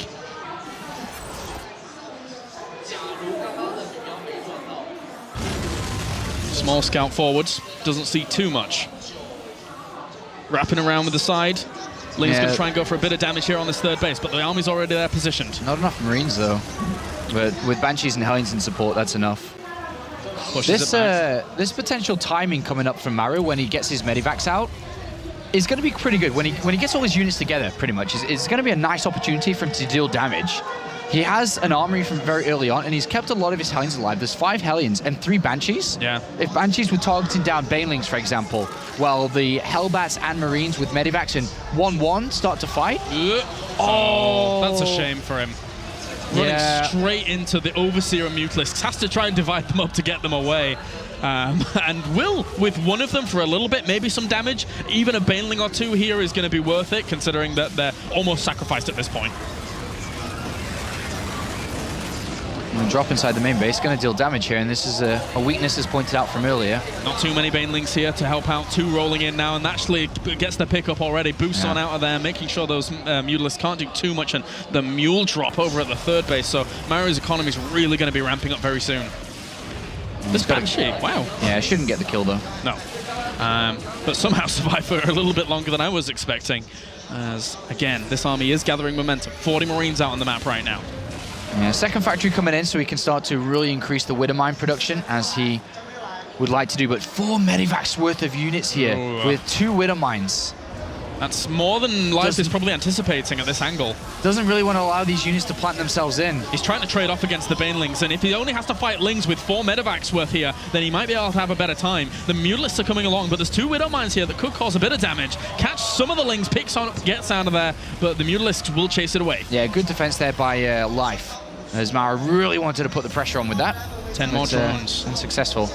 Yeah, 10 more drones because he's only on 70, and the way that Zerg vs. Zerg has played recently is like 80 drones, and it is a lot of waves. It's not about building one big army to take a good fight. It's about multiple sets of waves, lots of reinforcements, and you need a lot of money to be able to do that. Splashing up against him constantly to just try and punish the positions in the middle of the map, but Maru here attempts to push into the middle again. This Banshee somehow still alive, 24 kills. 3 Medivacs headed towards the main base. He can deal so much damage, there's nothing here. And his attention. Especially because he's spreading Life so thin. There's one force all the way up towards that 4th, and here's the other one. Attention being spread so far out here. Maru with a great little bit of strategic positioning gets the spawning pool. We've all seen how it plays out when Maru's able to get those during this tournament. He could even pull back here, and he's already done quite a bit of damage. Widowmine gets a connection on some of those Mutalisks, and the army on the right-hand side over at the 4th base looking to push down, could get a lot of drones. He's already got 14 on the other side of the map. He loses a bit of that army, but he's getting a few more over here. He's going to get the hatchery entirely. And this is a big move here, a big pick off for Mara if he's able to get that, which he should absolutely be able to get it. Even the splits against the Banelings, picks a few of these units up, gets out of there, knows the Mutalisks are going to be nipping on his heels as he does pick up and get out, so crippling some of that economy again here. Maru, once again in game number 4, playing very nicely. Just beautiful use of the map here. Like I pointed out earlier, it was always going to be a weakness for Life in this game. He's always going to be expanding north. Maru's going to be pushing through the middle to get to that north base, and then while you're doing it, you send off 2 or 3 medevacs to the left. And it's very difficult to defend in these multiple locations. And how does Life keep up with him now in terms of economy? Oh, no. Okay, one medevac does end up falling. Good reactions from Maru, only losing one of the medevacs. If he'd have lost it all, that could have been the comeback there for Life. But again, the 4th base going to end up falling. Yeah, it's going to end up falling there, and there's a 4th on the way for Maru here. Life gambled with his Mutalisk being in that position, was kind of hoping for the medevacs to fly in, which they did. But in return for that, he wasn't able to defend that 4th from being cancelled. And now a huge parade push through the middle. Life is down in supply. Life is supply blocked. In a lot of trouble. Yeah, a few Banelings going to morph in, but the Mutalisks are going for the counter-attack, realizing that as that army stepped onto creep, it was going to be a little bit much for him to actually deal with. The Mutalisks doing quite a bit to actually deny some of that reinforcement. Widowmines have got some connections, but Banelings morphing in up to the top right to try and catch some of this army. The Widowmine's in perfect position here for the Banelings. Oh, he's going to lose a lot of those. Okay, loses a few of them, even just to a Marine there. The Mutalisks did actually kill off a few Widowmines on the reinforced, but he's lost his natural now. He's lost a lot of his income. Maru still has so much of his production left over during all of this. Of course, it is being camped upon, but the army over the other side of the map cannot be contested here by Life. No way. There's no way he's stopping that army on the other side of the map, and it doesn't matter how many muleys you have at this point. There are way too many barracks. There's a Thor going to come out. You can kill the Marines as they pop, but his income is not being hindered, which means the Marines will never stop coming out of the barracks, and eventually the Mulists will get webbed thin. Life's got to find a way out of this. He really does. If he falls down 3 games to 1, then it's going to cause a lot of problems for him in this series. He's at 100 supply, sub 100 supply. Maru's able to take the main base, and with that, so too do a lot of hopes of Life fall down the drain here in the 4th game. This is going to be really, really bad here for Life if he's not able to find a way. He's got to keep on trying to pick off these Marines, but the problem is Maru can always come back with a lot of his Marines from the other side of the map here. His entire infrastructure is been destroyed. Life only has those Mutalisks. Wise little moves there, auto-detonating some of those Banelings to catch even just a few Widowmines, trying to find small advantages, evening up the supply a little bit here are the Mutalisks that are catching those reinforcements over and over, but he's going to lose this base. If the splits are good here from Maru, there's not much more he can do in terms of the defense. The base will fall. He was trying to get Burrow there as a last salvation in this game, but it was denied. He's trying to get rid of the economy by killing SCVs around as well, so the Mulists can maybe wear it down against these Marines if they stop coming out at the rate they are, but he can't stop them. There's way too many Marines here. It's all base trade here. How many Mutalisks does he have left to his name? 8 or so. Not much more. GG, Maru takes the lead 3-1, extends that even further here in game 4, and look at him. He's relaxed as anything. The cameraman had to adjust the camera there because Maru was slouched in his chair like he was playing against the computer. It's that easy for him, apparently. Apparently. Hitting time and time again on the left, on the right, from the 1st base to the 4th base. They're so far away on a map like Catalina. And Maru exploited it brilliantly in there in game number 4. Excellent play. Just, brilliant play again from Maru. Unfortunately, Life not able to keep up with him there. And now that man on screen has a tall task ahead of him. And that was no pun on his height, because he needs to win 3 games in a row to win this championship. And Maru 1 game away from being an Intel Extreme Masters champion. I actually just got chills saying that, because Maru is a guy that we haven't seen on foreign soil a lot at all. And now he's here and he decides, well, I guess I'll just win this one. Yeah, he's absolutely dominated Zergs throughout this tournament. He's slapped down Hydra and True and Soulkey. It's been very impressive to see from Maru, and it's been a long time since we've seen him win a tournament as well. It was 2013 when he won his last one. I think it was August. But here we are, fast forward a couple of years or a year and a half, and he's looking at his next victory. But Life, as we've said multiple times, and we've heard it multiple times before, always seems to find a way, and this is the time that he needs it. He's looking for his 9th championship in StarCraft 2. He's grabbed an Intel Extreme Masters championship before, looking to try and get his 2nd here. But Maru, after game number 1, if we just discount game number 1, is dominated. He's absolutely dominated the last 3 games. Yeah, he has. From even the Reaper micro at the beginning of game number 4 there at Catalina to catch as many drones as he did, to, again, drawing him back and forth from the 1st to 4th. All right, let's get into it then. Game number 5 here between these two. Vani Research Station, one of the newer maps, is going to come to the table. to find out if Maru can take it 4-1. Right now, he's looking poised to take that score, or if Life, a previous Intel Extreme Masters champion, a BlizzCon champion, can bring it back, as we have spawning up to the north position. He's 1 game away. He's in the blue, representing Jin Air Green Wings. It's Maru. Is this the game that he 2 barracks on? Maybe. And down to the south, it's our red Zerg. Representing Startail, it is Life. And I think this is the game that he decides to proxy barracks on the other side of the map with an SCV moving out here. If we just think back to earlier on in this tournament against True or Hydra, one of the two, on this map, he did do the proxy double barracks Reaper. He needs to find himself a really bizarre spot to throw this down. If Life is going to follow the same pattern he has done, well, drone scout, to spot these things. The funny thing is, quite far away. Every game, 3 in a row now, Life has drone scouted looking for this. He hasn't found anything and has technically hurt his income because of it every single time. Yeah. Now, the 4th map, or the 5th map here, sorry. Does he want to do it again? And it's, like I said, 4 maps in a row, sorry, that Maru's done this. He doesn't drone scout, but he does go spawn and pull first. Is this to try to capitalize on a potential command center first, which is quite popular on this map? Or does he just rush the fast queen? There's 2 ways to swing this.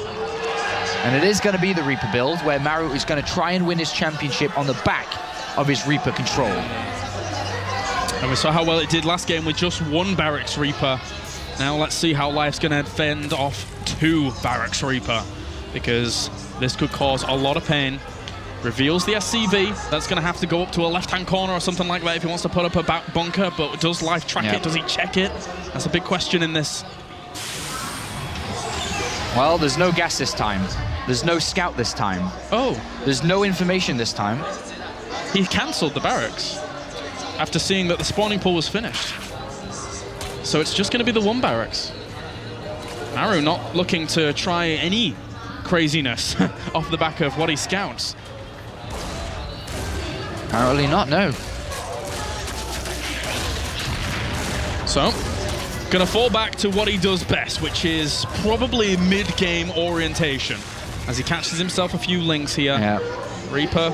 I mean, the Reaper arrived pretty fast, so does this Life could work things? pretty well for Life for Maru, if Life really overcommits to the defense here. He knows that there is a proxy barracks because his overlord shows that there's nothing there, and he's obviously not seen the Reapers coming down, so... And now he sees 2. If Life doesn't really add on many drones while doing this and starts building a lot of lings or a lot of queens and a static defense, then that's pretty good for Maru. I think because he sees even numbers, he's not exactly overcommitting. If he'd have seen 3 jump in, of course. I mean, well, yeah, that's a given, but just the 2 really twigs him off to the fact that it's only 1 barracks worth. And he's just building drones. The barracks on the other side of the map is naturally a weakness here. At this point, the barracks would be lifting up or building the reactor, lifting up after that to put the tech lab down to build stim. And Maru's decided to plant his barracks back down to build a marine, then lift up and go. He wants to get rid of that overload on the other side of the map. And actually probably will be able to catch it unless it moves onto the high ground just above the base in the middle of the map, which it's currently navigating towards. So. But Life not phased, and unfortunately here for Maru, with Life not being phased after deciding to cancel the 2nd barracks, Life's ahead. Life's got a good lead in this game. He's got a fantastic economy. He's up very, very far in terms of supply. Yeah, minimal amounts of defense was built. Only had 4 Zerglings. Yeah, reacted nicely, really nicely. Queen's been added on. Is very natural to be added on. And Maru's trying to compensate with double command center off the back. Yeah, so here comes a question which Sulky had to answer for in the last game he played against Maru. You gain a lead. What do you do with that lead? Do you want to try to push yourself further ahead and allow potentially Maru to play greedy to catch up, or do you look to end it? And with the amount of Zerglings in production, I think it's safe to say we may be having our answer. Yeah, Matt Queen's going to push away these Reapers on that left-hand side. He really wanted to take his 3rd base, but and it showed to Maru that he wanted to take his 3rd base, but with these Lings on the way, the Overlords being added on. But then again, he starts 5 extra drones, so I guess he's making sure that he can push this off. He wants to catch all 3 of those Reapers and then really panic Maru. He's built quite a few Lings, but then we'll switch back to full drones, but the Reapers leave. Wow. A very smart timing, just 25 seconds before Zergling speed was going to be completed, he leaves. That's a strong level of patience there from Maru to say, okay, you got a spawning pool first. I imagine link speed's going to be done pretty soon. And that's pretty awesome to see, because if that was actually drones, all of those are drones, I don't even know how far ahead Life would be. It wouldn't even be funny to have a look how far ahead he'd be, but he just pulled back. Yep. That was awesome. That was a lot of links useless. It's such a small thing, but you're right. It's a really nice move, and he's got back to the safety of Hellions, so can push straight on forwards again. The Overlord sees those, and the Lings should be a little bit apprehensive about moving out this far, but they do manage to get us around. Maru could have reacted a bit quicker to that, but in the end, only loses one Hellion for that many Zerglings. And off the back of this 3 command centers, it is going to be once again Hellion Banshee around to harass this third base and potentially the back one as well. A lot of creep spread going on now here for Life, as he did have a good position from the earlier stages of this game and can get that pushing out. The Hellions and Reapers would ideally like to be over there to deny some of that. And there are no spore crawls. There's been no follow-up scouting here from Life. He only has that single Overlord in the middle of the map. He has no idea Hellions and Banshees are both being made together. Unless you send the Overlords really early on this map, it's difficult to actually get over there and even see what's going on. But, well, one Queen's going to get scratched and scathed a little bit. And does not go down, so good control there by Life. Yeah, this next attack's going to be pretty awesome, I think, here from Maru. If he doesn't get scouted, that is. Oh, I think the Banshee and Starport may have been seen. Well, the Starport definitely. Banshee probably as well. Does he want to add in spores now? 24 Lings just get added on.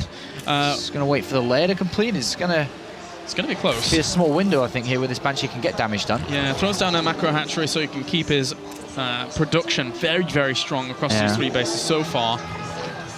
44 workers to 69. He still has a great economy, but eventually when Maru gets set up on his third base, it's a lot to wall off, though, on your third base as a Terran, though, so you got to be careful of that. This Banshee completes, or I mean the layer completes as the Banshee goes in, so he can easily build an Overseer. Yeah, gets shooed off by the Queens initially. He didn't invest in Cloak anyway, so it's not a big deal. Creep spread continues on. As he's spreading the creep spread forwards in this angle, the fourth base can be taken pretty quickly here by him, especially since he saw the third base being taken on the other side of the map. So he does plant that down.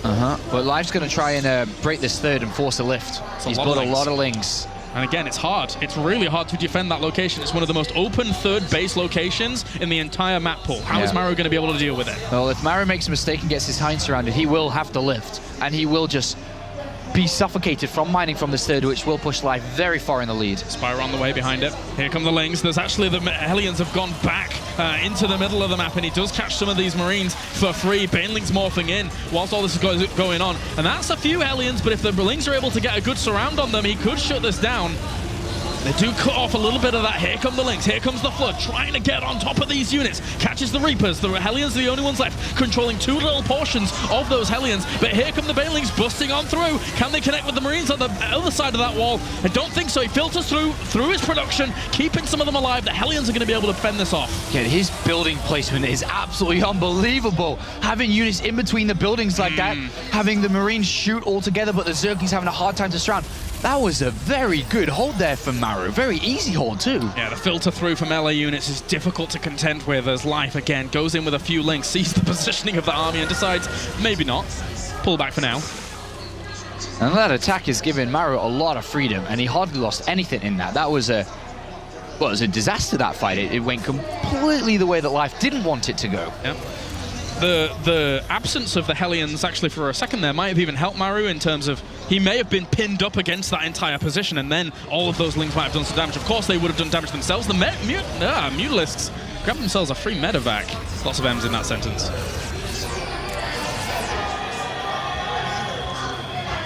Well, there's a 40 supply lead here for Life, and he's going to try and bust through a supply depot wall or in a bunker, or whatever there is over on that third base with these Banelings and Zerglings, but have been found by that Banshee, nice and easy.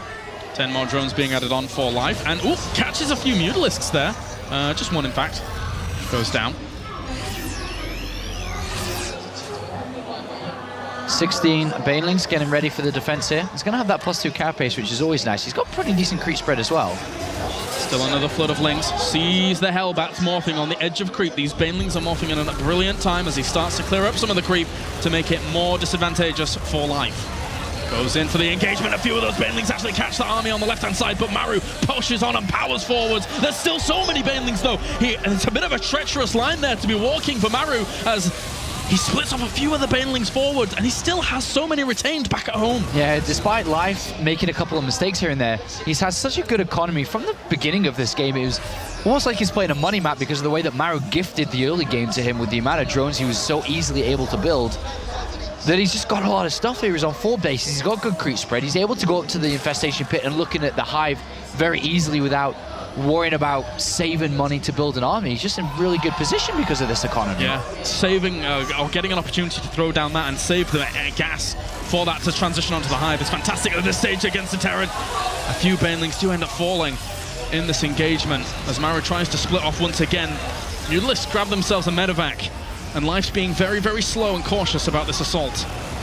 So he goes in again, Banelings on the left-hand side. A lot of those Marines did not split, and they did take big, big damage there against some of those Banelings. And on the right-hand side, oh, these Widowmines might be able to zone out. He's a little bit cautious again about moving forward. Split some of those Banelings off as he's trying to chase Maru back further and further. The macro is continuing on, though. A lot of Lings going to reinforce against all of this. Well, he's chasing for the victory here. He's just going all the way back, pushing Maru from the edge of creep all the way to a stern, and is going to continue to hopefully push to get the victory to get his second score. Unless the supply lines are able to hold strong here for Maru, he's not going to have too much of an opportunity to really hold on at all, and he does manage to push it away for now. He needs to just gather his units around these barracks, plant these Widowmines, and defend like you've never defended before. The Banelings are morphing in as well. There's still a lot of Mutalisks harassing this area. Thor pops out, but the Mutalisks aren't clumped up enough for it to be doing ample damage to push it away. SCVs are off the line as well. Lings and Banelings continue to power on forwards, and even going to maybe get a few of these SCVs. Got to be very, very careful with that. Picks up a few. And the Mutalisks actually brought down the Thor as well on the ramp, and GG! Life is able to take game number 5 and make sure that he is not down and out in this series, not going to die off in 4-1 fashion. Nope, but he's still got 2 more games to go, but it was a very nice game there by Life, almost gifted a little bit by Maru in the early stages. And he took full advantage of it. Said, okay, if you're going to try to go 2 barracks against me, cancel 1, then fall back, and it's fine by me, I'll take that lead. And he did take that lead. And Maru was just always fighting an uphill battle throughout that game, throughout all of it. Despite what Life threw at him, he had such a good economy to back every decision up. He was just able to have such a large army, and that's what won him the game at the end. And across the entirety of this tournament, not a lot of proxies have really worked out for Maru that we've been able to witness here. Everyone expects it from him. Yeah, that is the image he gives. That is what you normally come to see from him. Life taking the precautionary measure there of spawning pool first. Fends that off nicely. And now we find ourselves in game number 6. Expedition lost. As much as Life won that, you have to think that Maru helped him win that. Life has to win a game on his own merit there as well, where it was just very equal, and then he dominated because he played like he did in game number 1. He needs to be able to do that for the rest of this if he's going to be able to reverse this from a 3-1 deficit to a 4-3 victory. An Expedition loss is an interesting map. We saw at the very beginning of the tournament, Hyun versus Polt on this one. Hyun plays a different style, of course, to Life, so can't really take too much from that. But it does show us the potential for counterattacks on this map, the potential for trickery and drawing someone from the back rocks to the front. And when you're a Zerg player, when your units are highly mobile, that's a fantastic asset to have. Yeah, I think this map, Expedition Lost for Maru, could be a dangerous map for him to play greedy on. I would like to see him kind of take the initiative for himself against Life. All right, well, we're getting into things then. Game number 6. As Maru is still 1 game away from the Intel Extreme Masters Championship here in Taipei, but Life has breathed a new sigh of relief. And up to the top right-hand corner, it's our blue Terran representing Jin Air Green Wings. It is Maru. And to the bottom left, our red Zerg representing Startail, pulling it back in this series just a little bit. It is Life.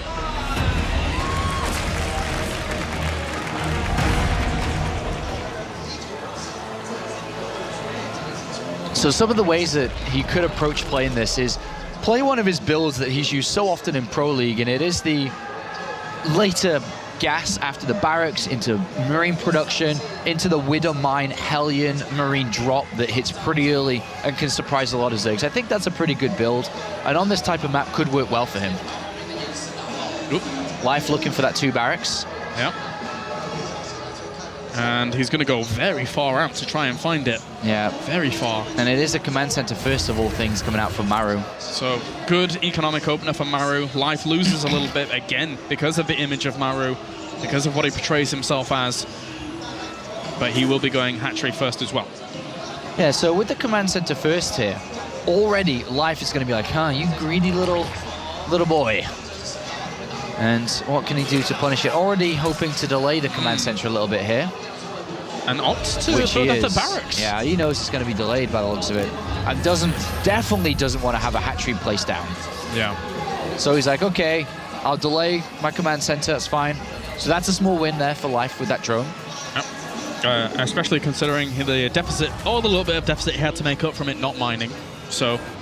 And also, if there was an early spawning pool or something, he started to build the barracks in case there were. So it was a nice choice as well. But Life saying, all right, you're going to have a super late barracks, it's fine by me. You're not going to play greedy with your command center first. I delayed it, didn't I? And I had to build a barracks, it's fine. I can still get away with this 3 hatchery. Lovely little move there by Life. Maru's going to end up noticing this pretty darn soon after the drone hatch scout, or drone scout even. Is he going to build a Reaper? Ooh. Yes. Yeah. And now does he want to build a bunker? Is the second question. He may do. He's going back in, actually, towards that natural, but the Overlord does see it entering, so going in between mineral line with that SCV, not too much more, and comes back out. No bunker going to be made. All right, so a bit of a slower start after things have been scouted out on both sides. Both know what they're playing against. Yeah. But with this faster 3rd hatchery that Life has, he will have a lot of extra production come the mid game. Once the Queens start lava injecting into these, because he's got 3 hatcheries set up, he'll have 3 sets of lava injects going much earlier than he would do if it was a normal game here. So we'll see what he decides to do with that extra set of production that he has going his way. Yeah. And it might come down to what he scouts, in all honesty, unless he really dedicates to something blindly, which, when your championship is on the line, do you really want to do that? Probably not, although Life is the kind of guy that can throw caution to the wind and just go for things. 3 queens are about to pop at all of these locations.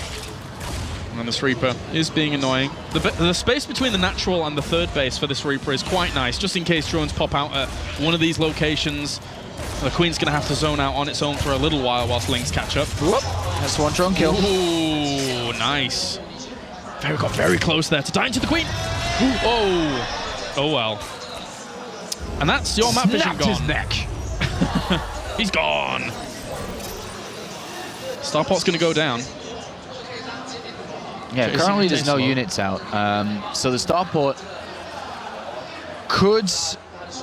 I mean, we'll see if he's going to try to pick up anything from this. I mean, if he even goes for a medivac in the first place. Lings are heading across as more and more drones pile out here for Life. Knows that he's not going to be threatened by that Reaper. Nice shots from the Hellions to clean that up, the first 2 Lings. And he's trying to hide, but you can't hide from Maru, as he is able to find them and kill them off. All right, medivac it is. But there's only 1 Marine, so it looks like it's going to be a 4 Hellion drop. Which could go, you know, all the way around to the main base. And then, of course, with 4 Hellions, he's going to be one-shotting these drones. Could be a nice move if it's able to be pulled off. 3rd command center right behind it, so seems like a small investment here for Mora to squeeze in that starport, then the command center afterwards. Medivac, of course, naturally given there with the starport. And that's why we see 2 creep tumors joining those bases together, because you have to be adamant about doing that on a map like this, between the natural and the 3rd base. If the Terran is able to establish themselves in that area, then you may as well say goodbye to your hopes. So a dart of an attack coming in. 4 Hellions on the left, 2 Hellions on the right. That has been spotted, by the way. And Life is adding on Lings. Queens need to get into position. Hellions on the right. There is a Queen there. 2nd Queen's going to come and help and reinforce, but 2 drones have already gone down to those Hellions. And here comes the attack in the main base. But the Queens are already there as well. He's produced ample amounts of Queens to go for this defense. He gets 2 drones, gets a 3rd. Some of these Lings are going to end up holding this back whilst the Queens get the good job done, but those drones have to be very careful. They were very stacked up there for a second, but there's not enough firepower to bring down a huge clump like that. Pretty nice, 7 drones, pretty nice. And he did get out with the medivac. These 2 Hellions on the right-hand side trying to threaten. Life is going to cover those spaces by throwing creep all the way down that way as well. The big problem is, as good as 7 drones is, I think more would have been better, obviously. Because with the amount of lava that Life has to play with, he's replenished and actually has already 62 drones. Well, after replenishing. At 9 minutes. Which is pretty sick. Yeah. I guess he just gets away with it after the triple hatch. That's the boon of being very greedy. Well, maybe he can get some more kills. Maybe. Lings are there to delay for a little bit. The Queens are slightly out of position. And drones even get transferred up to the main base as well. You don't want to be doing that with those there. He actually pulls some drones off the line to contest that whilst buying time for the extra Queens to get up there.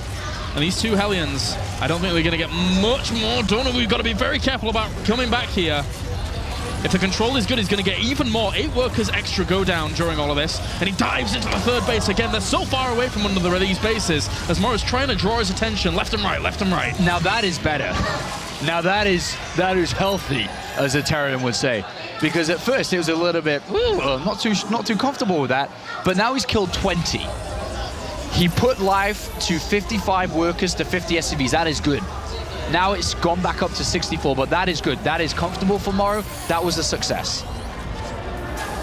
Centrifugal hooks on the way to complement this with the layer already finished, of course, and Spire now going down as well. So Life's transitioning on to, again, his normal mid-standard game, but Maru's taking his 3rd base, and there's not really too much room here for Life to exploit that just yet, so this is going to go a bit uncontested. Taking a step back for a second, I just have to admire Maru's decisions to go for the starport, to go for the Hellion drop.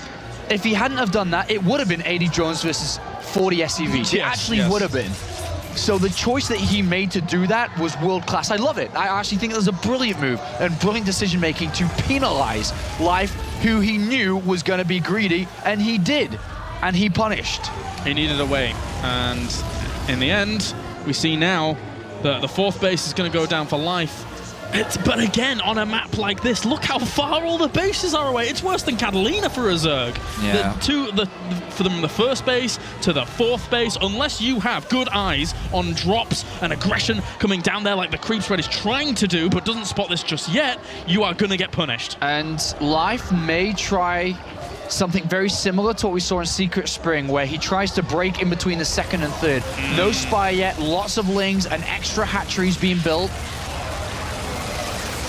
He's gotten himself in a good position with those Marines to eventually then pick up and get out of there. Oh, sorry, there is a spy. I didn't think the spy was done. Never mind. Excuse me. The spy has completed. All right, so some mutalisks on the way. So he's got to be, like you said, very careful of drops on the left and pushes on the right. Yep. And Overlord spread's non-existent on this left-hand side because the Vikings cleared up 1 or 2 down there. Exactly, you stole the words out of my mouth. He's been able to clear up so much vision. It's only the creep that's really granting him positions here. He's got some Lings well prepared in the main base, though, morphing in a few Banelings there. And again, this is the stage of the game where Terran wants to harass and slow you down, and then look to kill you when his 2 upgrades are done. So far, Life hasn't taken that much damage at this stage of the game. He's had pretty much 100% defense rate at the current point. Look at it. He hasn't taken any damage yet. Yeah, doing good. And as that creep wraps around towards that, I would say 5th base up to the top right of where the creep is currently on this map, then that's going to make it all the easier to defend that 4th base down to the bottom right. So Life's doing a good job of maintaining his cool and making sure that he can plan for the later stages of this game when Maru starts to really, really put on the pressure. Yeah, that Baneling was a sad twin Banelings there get blown up. But it's all about keeping units inside the main base and having the majority of your force on the right-hand side. And now Maru's like, oh gosh, I'm not really getting much done here. Starts to focus a lot more, clearing creep, pushing this right side.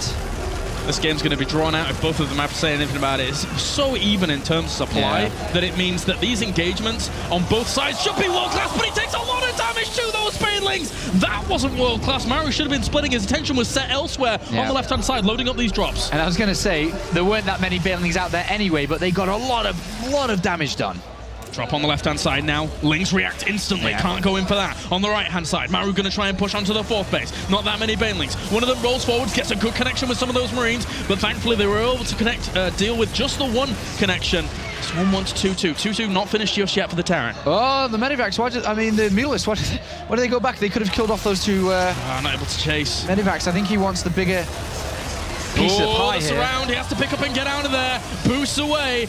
Gets a big portion of that army there. There's also the double drops going on to the left-hand side. Life should have took those two Medivacs out on the left-hand side and then joined up his forces after. He wanted to get a lot more on this right-hand side, which he ended up getting nothing for. And now Maru here trying to push on again. Dropping down the scan. Going to clean up some of this creep. And there's a few units just isolated here that Life doesn't necessarily want to be losing, but his army behind this is very, very potent, very strong. Is he going to go for it? Splits a few Banelings forwards as the initial wave. Yeah, needs some more Banelings. Only has 13 to his name at the moment. That's still a strong Bioforce. 2-2 is about to complete. Rough hit there again. Life is in a perfect position. He's got 85 drones, he's on 5 hatcheries, he's gone unharassed throughout this game, and it's looking great. He's building up a very powerful army. The Mulus count has gone untouched as well. When you could build 30 Banelings freely like that, you know you're in good shape. The one thing that is going in Maru's favor is the creep spread on this right-hand side has been pushed back pretty good. And now he does have these double drops on the left-hand side, and the Mulus are on the other side of the map. Whoa, going for the counter. A bold, ambitious move here for Life. Let's see if it's going to work out as the drops on the left-hand side. Static defense gets added on, but he goes straight to the missile turret to bring that away, and a few Marines even going to get evaporated as well under this pressure. This drop might be able to do a bit of damage. On the right-hand side, how much is he going to be able to do, really? A few Banelings did actually catch with some of this army, but not too much of it. Maru was able to split nicely. Ooh, loses a few more Banelings there as well. So some of these Widowmice still have a charge. Catches a lot of Banelings there against this, but has to pull on back. Just too much on the ground. The Mutalists are doing a lot to the reinforcement lines here, though, of Maru. Yeah, and likewise, Marines inside the main base, too.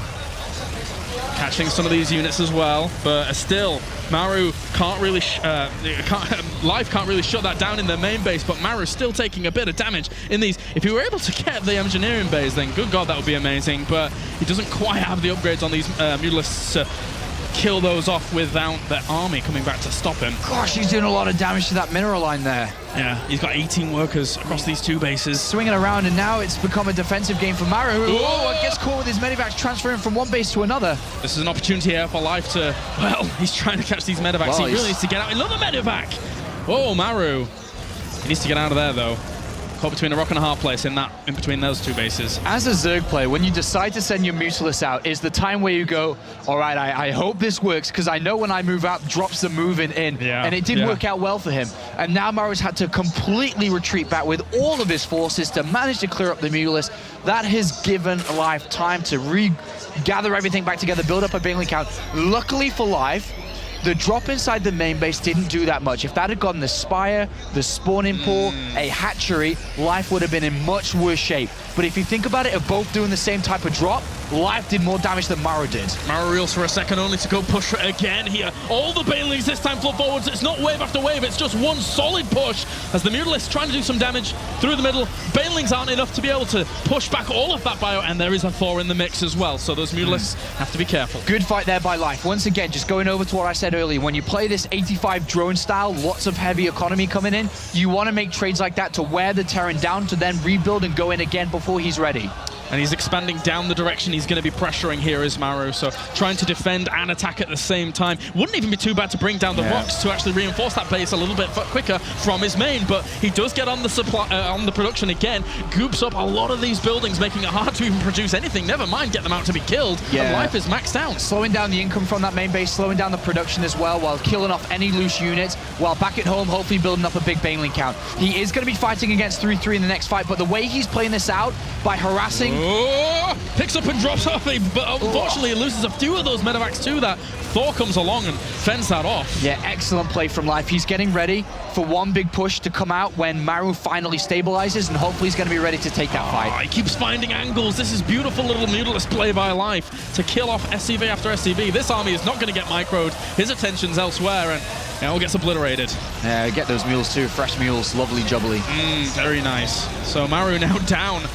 Oh, the planetary on the right-hand side! Oh, he's going to lose it!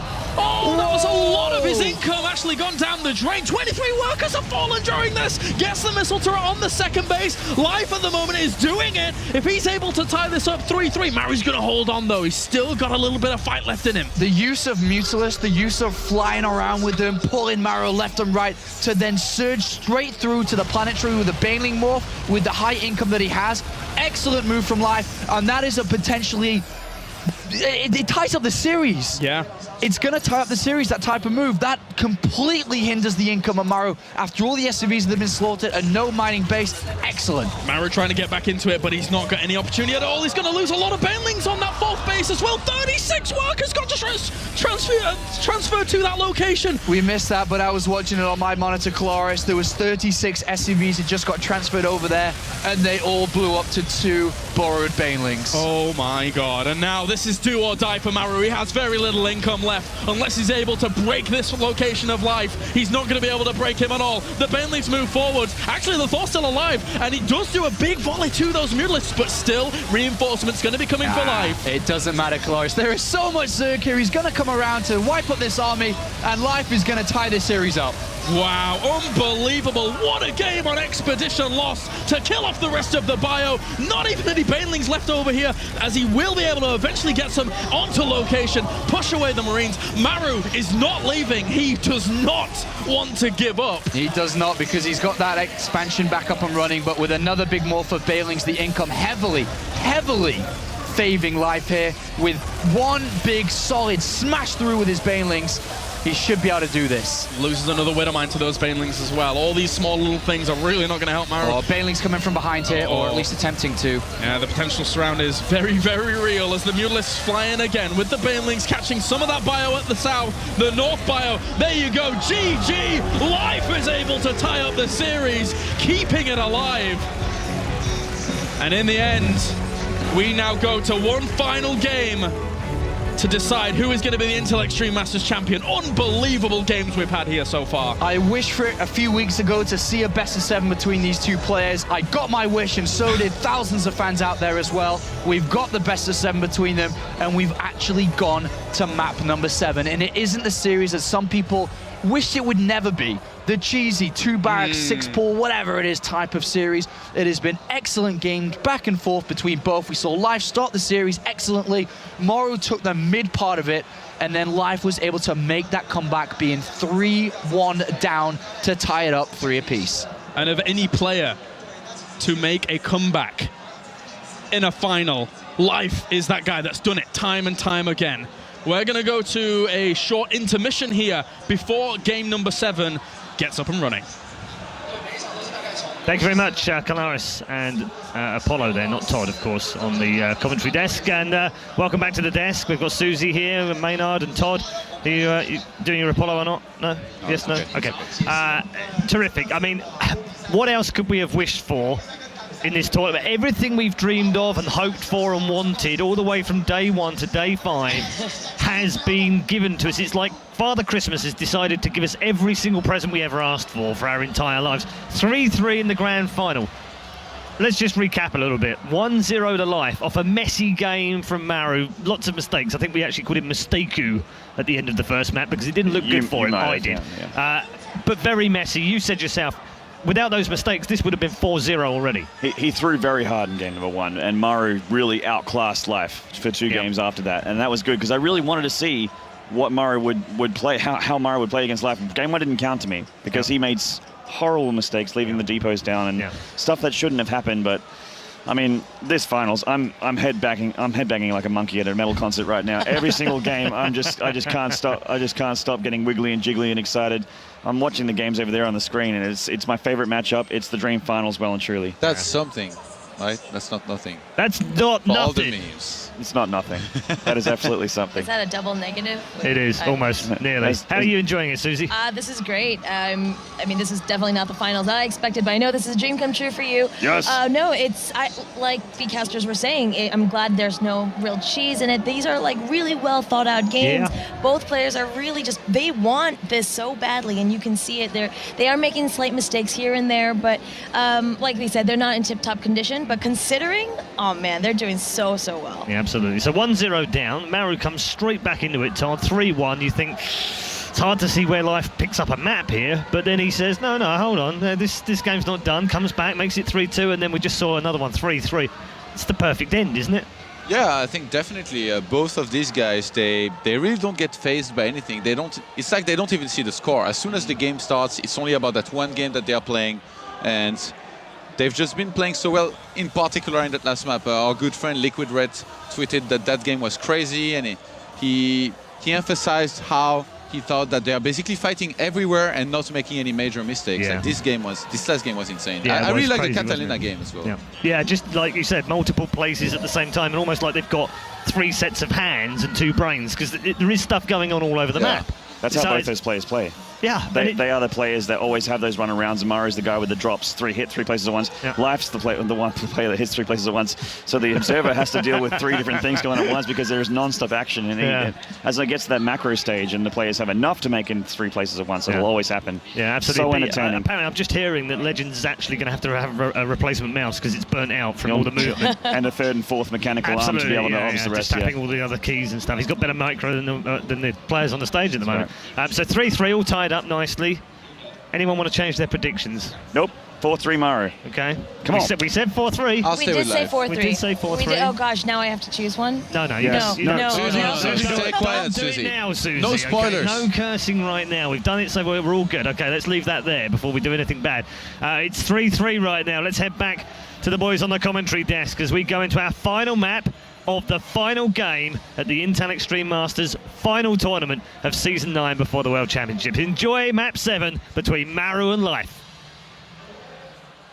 He's right, it's the final game here at the Intel Extreme Masters Grand Final in Taipei, and what a map to end it on. We go to Inferno Pools between these two to find out who is going to be our Intel Extreme Masters champion. Inferno Pool, the map that we've seen the least at the Intel Extreme Masters. It's a new map that's been thrown into the ladder rotation for Season 1 of 2015. And we really haven't seen it played that much. It's been vetoed out a lot. We only see it on ladder usually. So the least amount of preparation is going to be on this map from both sides here. There's nothing that's been refined from it. We've only seen 1 series on it this entire weekend, or the last 5 days of StarCraft action, and it was Sean versus Pult.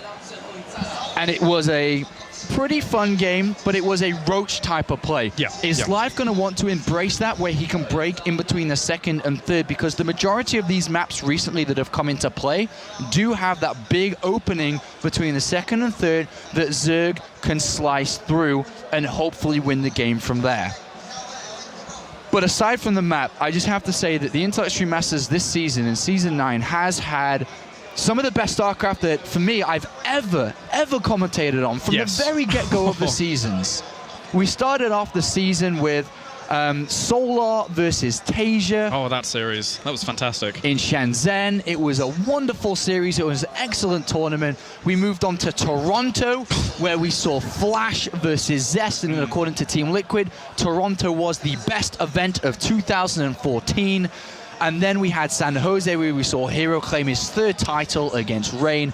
And here we are on the 4th and final stop of the Intel Extreme Masters this season.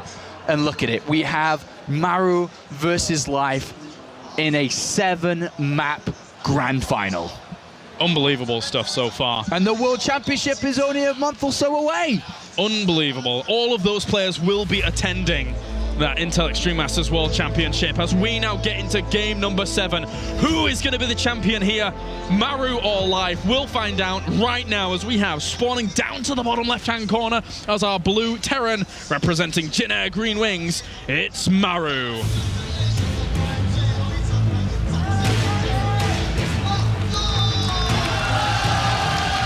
And over on the right-hand side of this map, spawning the bottom left, or right even I should say, as our red Zerg, it is Life.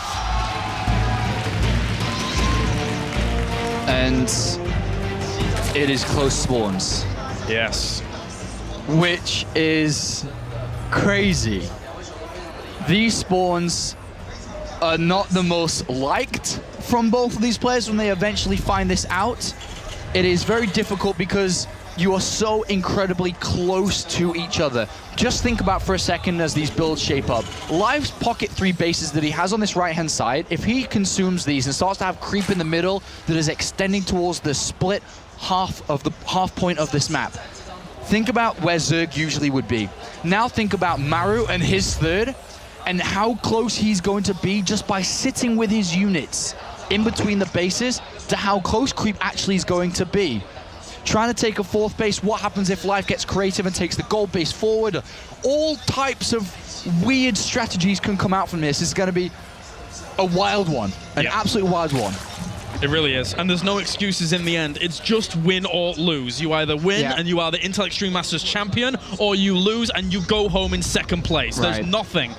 As now, they do know where each other have spawned, and this is going to dictate a lot of the choices that they make. And I think it's mostly going to change the way that, well, it will change both, but in terms of aggression, will change Life. Is he going to be aggressive against this, knowing that his opponent isn't that far away? Maru is already going to be shaking in his boots, but he has opened up with 3 Reapers. Or at least is looking to open up with 3 Reapers. He's only just going at 1 right now, but he opened up with an 11 barracks, which usually suggests that 3 Reapers are going to be used, and he already has a bunker being built next to this hatchery. Looking to exploit Life already in the start of this game. Drone is actually going to the edge of this creep here in the main base to check if any bunkers are going down there. Finds it at the natural. So how's he going to react? He has to start working on it. Doesn't really want this to complete. No. SCV has to move away for a second, and here comes the dancing now as this drone has to go for an extractor. Reaper can go into the main, but the Lings are already on the way. Bit of an annoyance to just know that that's completed, but also Zergling speed has been scouted here by by Maru, and he gets 1 free drone kill. Ooh.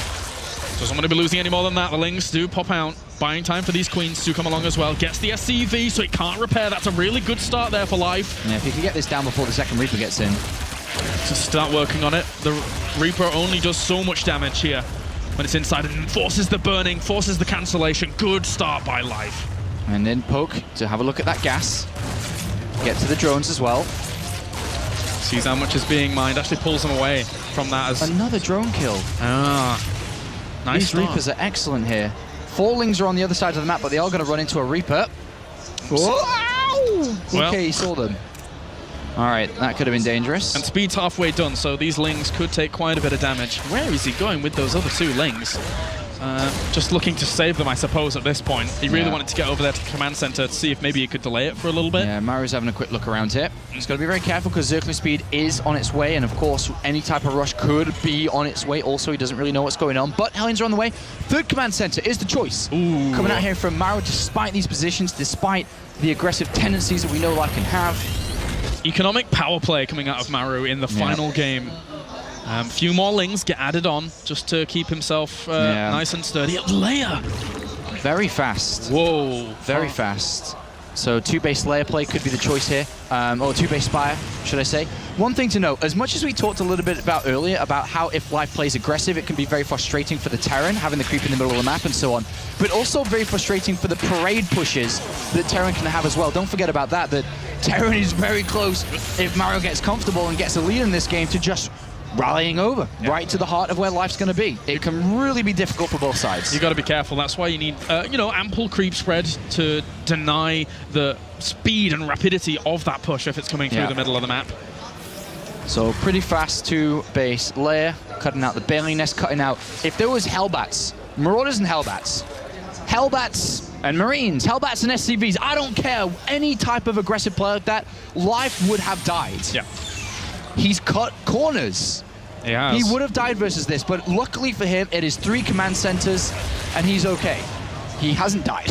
Spires on the way. These Hellions managed to make their way into the natural. There's not that many Lings here just yet. They do rendezvous. A brilliant block with some of those drones to actually catch 2 of those Hellions. Pause by Life. Life will pause for a second. And as that was happening, there were 4 drone kills from the Hellions, but also Reapers inside the main base getting into the worker line too. It was a nice pulley maneuver there. I think Life was experiencing a little bit of latency because he's actually just writing in the chat, just testing to see. So admins will be with him in a second here, but he still has those Reapers in his main base. Dealing with that against the Queen, holding that down. Spire's on the way, Baneling Nest is on the way. He's getting a few drones, or just one or so, but a few more Lings on the way because he needs to shut down the idea of these Hellions and Reapers on either side of his bases. Okay, he's just saying to the admin here that there was a bit of lag. Admin's having a quick look. And he's live said it's okay now to the admin and also in-game. In a very, very tense moment there. And completely understandable why you would want to pause in this situation. Completely understandable. Well, he's already started to take a couple of losses here of drones. Admin just checking Maru's all right, which he is. A lot of WCS points on the line for this, of course. The right to be a champion. Maru on search for his first Intel Extreme Masters Championship at his first event, by the way, and his debut is looking at this victory. Whereas Life looking to try and get his second as the world champion, looking to deny Maru this victory. And Maru hasn't won a tournament since the GSL in 2013. It was a long time ago, approaching a year and a half now. But both players are ready, and the game can continue. All right, going to try and have to deal with these Reapers. One of them ends up falling on this right-hand side in the main base, and the Hellions have been pushed away as well. So pulls the drones back. 7 have gone down with that, but it's still 37 workers to 30. Well, he lost 3 Reapers and 2 of the 4 Hellions. Not the best. Yeah, for killing off in total this game, 10 drones. That was like an 8. There we go on the screen, sorry. 8 drone kills. Pretty good. 2 not minding going back to work. Yeah. 16 Lings in production, just to fend off the Hellions, no doubt, in the middle. Straight away. I have to head up to the top left with his Lings now, looking for some kind of counter-attack potential. Is he going to morph Banelings with these Lings? Is he looking to run by through like he did in game 1? He's going to have to do something. They can't get... Whoop! Slips through there, really wants to get the goods around, and actually does. That's not a full wall off. On top of those Marines, this could be a big, big deciding factor here if he's able to do ample damage. There's a lot more Lings being built. Uh-oh. Life smelt weakness. He's going to go for it. It's still open. It's still open. Floods on in. Those Hellions really need to get back here and do something. 11 workers have died already. Life behind this. Still more and more Lings going to pile across. He gets on top of the Hellions. 1 or 2 of them end up dying off. But good micro here so far to try and kill off as many of those Lings as possible. Life has no intentions to take this one long. He's just going for the kill right now. Baneling speed on the way, Mutalisk on the way. He's waypointing, rallying everything over to the side. He only has 7 Marines out on the field, and he's only producing 3 at any given point in time. That's so many Lings on top of this. Is Life going to be able to make the comeback during this series? The Marines trying to position themselves up against this, but Maru is in a lot of trouble as the Lings have to move back. They're breaking down the wall. Right, back off Life. Morph Banelings. Go in again. Baneling speed is ready. How are you going to be able to deal with that few Marines? He can split, sure, but he might not even have enough to split. Maru was way too greedy. 3rd command center, especially when you're losing 3 Reapers and 2 or 3 Hellions out in the open, and he's being caught for it. There's even Mutalisks here of all things. Life now. It's walled off again, but the Banelings are going to be able to bust through that, no problem, as the Marines behind cower in fear. Great target fire there by some of the Marines to bring down as many of those Banelings as they can, but can they bring down the Mutalisks? Can they bring down the Lings? The turret is zoning out those Mutalisks, and that 1 Baneling, a few Banelings, 2 Banelings just being drip-fed to this base. He's going to bring down the rest of these Marines. There's only 4 on the field left. 33 supply to 65. Life continues to stream through. Lifts up this supply depots he needs to somehow rally back, but there's not many worker units left at all for him. Drops the mules, but the Lings are now in the main base. Maru's in a lot of trouble here. Life has broken through. Gonna do so much more damage with extra Lings pushing forwards here. 2 extra Banelings morphing in. This is gonna give him so much security down the ramp of being pushed off your natural. Maru's not gonna give up just yet, but he's taken so much. He's walled himself in, and he's going to try and play this from 1 base, but Life is trying to break down the supply depot as the weak point at the south position. He'll break through that, taking the reactor with him, and then break through. Somehow, Maru needs to make a defense. Hellions, mines, medivacs, he needs everything he can get, because this is going to be very difficult. If he does not hold, Life will be a 2-time Intel Extreme Master, the 2nd player to achieve that, right behind CJ Hero. Pushing away this natural. The natural is infested. Maru has no option but to try and push down, but even that against this flood of units, not only that, but there's a transition behind this. He was actually making 10 drones whilst all this was going on. He can't claim this. He's even blocking it with Creep. A brilliant little move here by Life. Widow mines. That's all I'm going to say. There's one so far. Needs a whole lot more, maybe. The one Widowman can make all the difference. More Banelings, more Finn. The Marines trying to lure this back. He is baiting it. If he gets a good Widowman connection onto those Banelings, he could blow up all of them. Maru playing this very cautiously, focusing down some of the Banelings. Some more Banelings end up falling. He needs to load double with the medevac so that he can get them out of there. Baits it back. Burrows the Widowmine. Unburrowed the Widowmine. He's using the command center to also hide the Widowmine notice, even though it's probably not intentional, but he was hiding it. Yeah. He wants the Banelings. He pushes off to the natural. He actually, a lot of those Banelings hit those Hellions at the front and didn't do too much. Maru might be able to break out into the natural. There's a lot of Lings on the way though. Widowmine. Still the Widowmine is there. Actually connects with some Lings, and that's the only Widowmine he had for a little while. There's a lot more units coming over though, and he's wasted all of his units trying to break down because he realized if he doesn't take the natural, he isn't going to be able to mine enough money to keep up with life. Still the flood on forward continues. If that supply depot falls down with those Lings nibbling away at it, then it could be a lights out here. If this base is breached and it's burning down, he really needs to be able to hold on. It was very close to holding on Clutch, but it is becoming much more unlikely. Banelings get in top of these units and they're going to bring down one or two of them. And also this command center is going to fall as well. Maru. He's scanning the bases. That's usually a sign of him giving up. He's checking his opponent's economy rather than pushing his own. He can't do anything. He can't do anything. There's too many Lings. There's too many Lings for life. His trademark unit is able to be all over this base, killing off SCV after SCV. GG life. An unbelievable recovery in this best of 7. He's been an Intel Extreme Masters champion in the past, but he does it here at the Intel Extreme Masters Taipei. Just to pull back, there's so many Lings able to push this away. Wow, he saves the Queen as well. And he's got to keep that Queen alive. That's the one with the transfuse that can support the other two. And yeah, now that they're out, they'll be able to zone out just a little bit. Likewise, the Lings with Ling speed on the way. These Reapers, he's hardly lost a thing here, Sean. How has he been able to manage this? He's StarCraft. He's amazing. It's unbelievable. From the first game to the second game, everything he's doing right is wonderful to watch here. I'm gobsmacked with. I'm just finding it very difficult to speak right now, and it's my job to speak. Zergling speed is almost finished. He's going to start to chase these down shortly. Still good micro there by Maru, able to get one of the Queens for him. But yeah, you're right. He can't stick around here. He knew that spawning pool was wiggling. And with that, speed is on the way. Yeah, speed is on the way now. He's adding on a couple of extra Zerglings, but this rush for now is over. Good defense. Shame he lost those 2 Queens near the end there. But overall, still ahead in supply, still ahead in economy.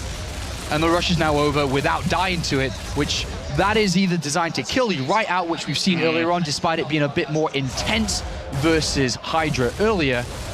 Oh, is he watching this? Yes, he is. He is watching them, but he's still going to lose a few of them potentially here with the surround. He might be able to bring down a few of these Lings on the back mass. A little bit too overkeen there by Life to try to. There's a lot of Reapers there. Wasn't enough Lings to be able to bring that down. So at least Maru will get his salvation in bringing down these rocks. Going to stay on the opposite side of them. Can jump away, of course, via the gold bases, though. Yeah, he's going to have to add on quite a few more Zerglings now to protect this third. This is going to be easily picked off. Queens can never go protect it. Going to be jumping in the back, and they're almost on a suicide mission here if he splits these Lings well once they end up popping. And he is going to split a few around the back, comes in here, but splitting them off means that these Reapers can get a few kills themselves. Does bring down 1 or 2 of the Reapers there, though. Whoop. Then they jump on away, trying to get out of here. 1 or 2 of these are very, very low. Starting to heal up just a little bit, manages to get to the gold base for a few extra shot on those Lings. Yeah, nice micro by both sides. And going to head on home. Now there's the potential transition from Maru here. Later on, he can use those Reapers in tandem with any units that do come along. But of course, now they have lost their edge for quite a while in this game. Going to break some rocks up here, which opens up the access to the third base, which Terran will naturally take up here to the north. And even positioning just a Marine in the middle, just to keep spot on whenever those rocks are going to go down. At least he sees the effect that that base isn't too saturated just yet, or not at all. Well, he's going to have to start thinking about some extra gas income here, because he can't afford to get 1-1 upgrades, he can't afford the lair, he can't afford a Baneling nest. But on Secret Springs, the pace of the game slows just a little bit. The rocks up to the top left, yes, are an annoyance for Maru. Once they get broken down, his third base is all the way over to the left, which is closer to these rocks. That's why we're seeing Life break this down. But Maru is not going to take the north base, which is very common and very normal here. He's floating his third command center to the gold base. Oh, wow.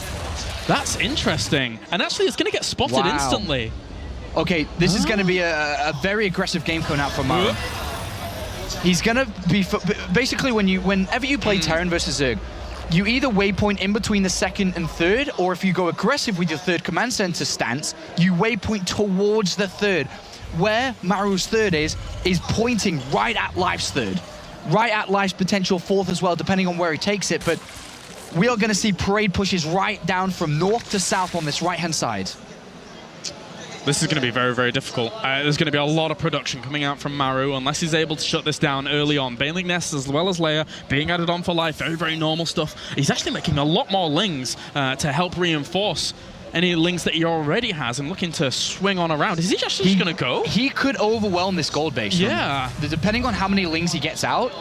I mean, you cut reinforcements off so well between these two locations. 1-1 is almost done. It's about 50 seconds away from doing it. There's going to be a lot of banelings, Sean. Because he knows that Maro is looking to take this gold base and really get this connection between his main base and the gold. And it looks like Life is just trying to cut it in half and just completely stop it. What if the supply lines are cut off here? He loads up a drop to try and help out the idea of these lings doing a bit of damage here, but that is still a lot of lings. And still more being produced. They're being banked up. Yeah, and the lings have to go all the way around to even get close. And they're trying to get some of these Marines on the back. Good micro here by Maru to get as best a trade as he can. Yeah, I'm not sure this is going to work, this kind of idea. Maybe... He needs a ton of banelings. Is he going to try to baneling bust through, through the wall here and get into the main base? What they're probably feeling at this point. Yeah, neither of these really wants to take too much damage early on. He sees the third base. Yeah, the Hellions see the third base pretty much completed. It's a very standard scout timing for Terran to move up with the first two Hellions to see what the third is or where it is in terms of progression, to then start to build an image of what potentially Life could have done with the resources that would have gone into something else if the hatchery wasn't there or late. Double Evo against double engineering base, so we're going to be seeing quite a little longer game out here than anything, unless, for example, these Hellions could do huge damage. But Life has already positioned his evolution chambers well. I think he's going to be babysitting that choke at his natural very, very well here. Life playing a little bit greedy here. Usually you'd already see Zerglings started to be built as the Hellions start to come into play, but he's only building a very minimal amount of Zerglings. He's focusing very heavy on his drone count, which we can see has already gone over the 50 mark.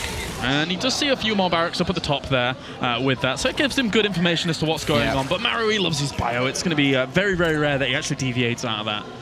Dancing and playing with fire here is Life. So few defensive units. If these Hellions were to dart into a mineral line, he could do damage, but Maru's not willing to take that risk. It is a gamble when you attempt something like that. Yeah, he was opting for the creep spread on the right-hand side of the bases to give him vision, and then the Queens were positioned on the left so that they could have greeted the Hellions if they were to come down there. Live! Fourth base this quickly? Yeah, it's a complete macro game by both sides here. Life knows that at this point, if we were going to see some sort of pressure coming out from Maru early without that third command center, already would have happened.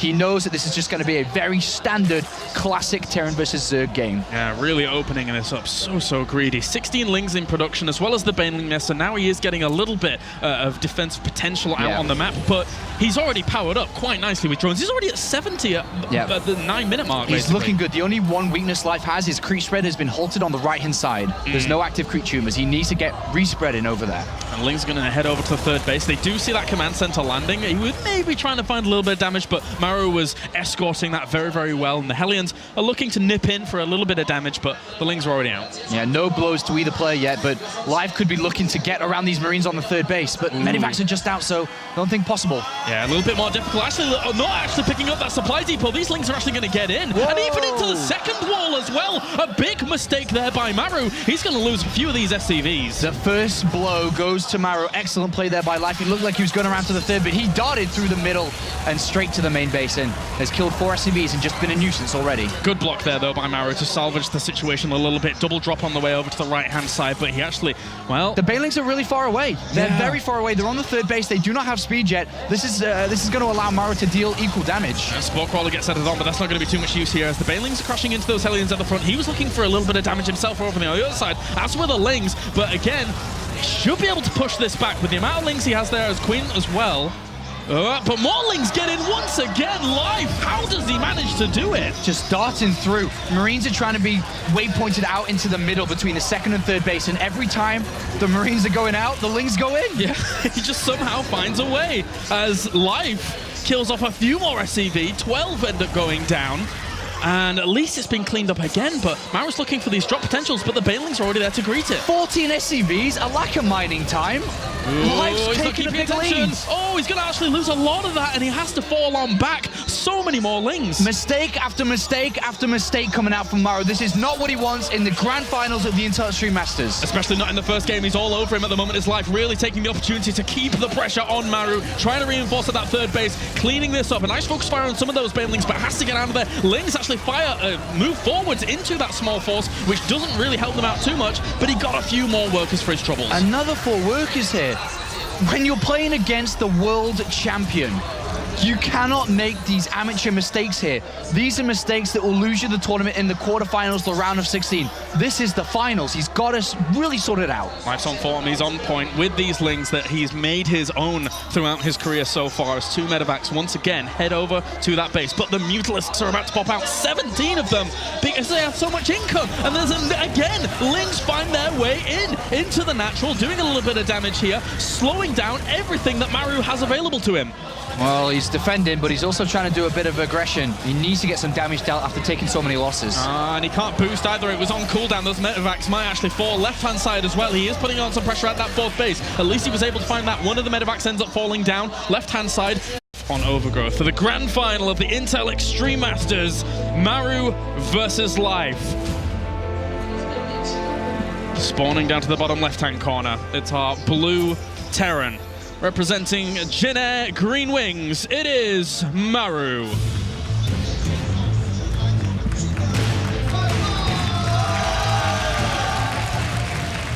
And up to the top right-hand corner, it's our red Zerg, the BlizzCon champion of 2014. Representing StarTale, give it up for Life. Already a slight mistake here. Any professional Zerg would have noticed this already. Life went up to 9 supply, had 100 minerals in the bank, had time and money to build the Overlord. He then built a drone and then had to wait, then build the Overlord and went to 10 supply. A small little mistake to start this off by Life, but nothing that is game detrimental at this stage. Yeah, slowing him down just slightly, very, very minute, and this drone is going to head over to the left-hand side, making sure that there's no kind of proxies going on over in that direction. It can be a little bit tricky later on, but I think for now, he's definitely scouting out for that. That's the best part, I think, of this final, is these 2 players know each other inside out. They know each other's styles. Life showing that he knows that Maru is very capable of going for that 2 barracks, sending that drone out very early to look for it. Yeah, the first Overlord covered the right-hand side. The second Overlord's going through the middle of where the drone and the first Overlord went, so he's going to be able to cover quite a lot of that area. And the drone also getting over there and seeing the barracks down in this location is going to give him a lot of peace of mind for that hatchery first to go uncontested. Absolutely, and he's going to harass this building SCV, trying to get the barracks, but it's so close to completion, he does not need to bring another one to come repair or assist with the production of the barracks. He didn't scout the gas timing, by the way, which was a 15 gas coming out from Maru. He's been using this quite a lot recently, where he skips the Reaper, builds 2 Marines, then gets the reactor, then starts adding on Marines 2 by 2, and actually starts to build that Marine count up for a potential factory starport combination attack, which we could see following this out. Marine's already moving out, and there is an Overlord there, but you can't really get that at all. It will move up to the high ground, so Maru really wants to have a look around, potentially in the main base for the gas. But these drones were looking to block. Life had them on the high ground, just ready to pounce, but too low is that SCV. Didn't want to reveal that small little bit of information, because that can mean quite a lot here for Maru. Could mean a potential attack that he may want to prepare or follow to scout to see if it's coming. And he could also be seeing Life's greed, and Life not willing to give out any free information. Yeah. I mean, we saw Sulky try and go for busts against Maru in the previous series, but in this one, Life, he knows how to execute those busts. Of course, Maru's a very good defender, and Maru was able to react nicely, but Life, you got to be careful against this kid. Can throw out anything. Absolutely, and throughout this series, I'm sure he will. Yeah, definitely. Well, Queens are already in production here. Speed gets started as well, and Maru already begins his secondary wall just to make sure he's going to be bunkered down for quite literally very soon. SCV making himself useful there on the other side of the map after scouting. Went to the gold base of Life, took a mineral, brought it back, can deposit that in a little bit. That's very nice, very nice. Efficiency, that's what that is, efficiency. And more Queens going to be added on. Just the third, actually, probably to get that creep spread going into the middle of the map. But pretty standard opening so far, and We see Maru, by the way, going for the third command center here very early on, not dedicating resources towards a starport, not dedicating resources towards any types of aggression. Look at this, looking for the Overlord on the high ground. It's not even there. Life preempted that and moved it down to the bottom right. And because he moved that down to the bottom right, Maru's stim is now delayed. He should have already started that tech lab on that barracks to start stim pretty fast in this game. And unfortunately, he gambled with that, hoping the Overlord was there to slow Life down, and it wasn't. Yeah, nice little move by Life in anticipation of what Maru is up to, and Barracks does land now, grabbing himself that tech lab. Bunker's going to go up in the wall, and third base has gone down for Life. So plain sailing for Life on the other side of the map. Speed's about to finish up, and Queens continue to come out. Yeah, he's going up to a total of 5 now. Going to start spreading creep with 3 and lava injecting with the other 2. Very nice. Can transition one of those over potentially if he wants to over to the third base, but if you've got more Queens at the front, the potential for spreading creep is very, very powerful. Ling actually doesn't get too much information at the front other than Maru is just constructing that wall. Yeah, both players in the dark, but both players kind of feeling each other out. That Zergling and now these Hellions, starting to realize it looks like a pretty standard game coming out from both. He needs to compose himself. Absolutely. I want it to go to all 7 games. I'm sure a lot of people out there want it all to go to 7 games. But I mean, Life looked great. As simple as anybody at home can say, lift your supply depots, don't let the run-bys go through. It's not that easy. No. Trying to get your Marines out there to join up with the rest of the forces. The Lings are really fast, they just dart through, and the next thing you know, you're losing SCVs. That's what happens to every Terran player, but at this level, it shouldn't happen, to be honest. And hopefully it doesn't from this point on. Hopefully. Game number 2 is going to be played on Secret Springs. We've seen how many shenanigans have come out on this map in the past. As game number 2 about to begin here of the Intel Extreme Masters Grand Finals. Life leads 1-0 over Maru. These 2 youngsters playing their hearts out. Maru got to step it up. So spawning over on the right-hand side as our blue Terran representing Jin Air Green Wings, it is Maru.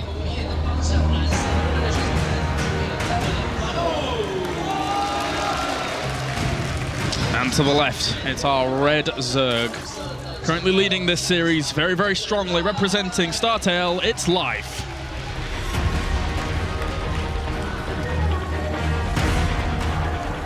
As a multiple year StarCraft fan, watching Life play like that, it makes me, I don't know, I get the chills. I feel I feel very weird that someone can play so good and everything is happening as it's meant to happen. Yeah. As StarCraft players and viewers, you can envision how things are meant to go down and how it's meant to look like, but you can never even get close to perfection.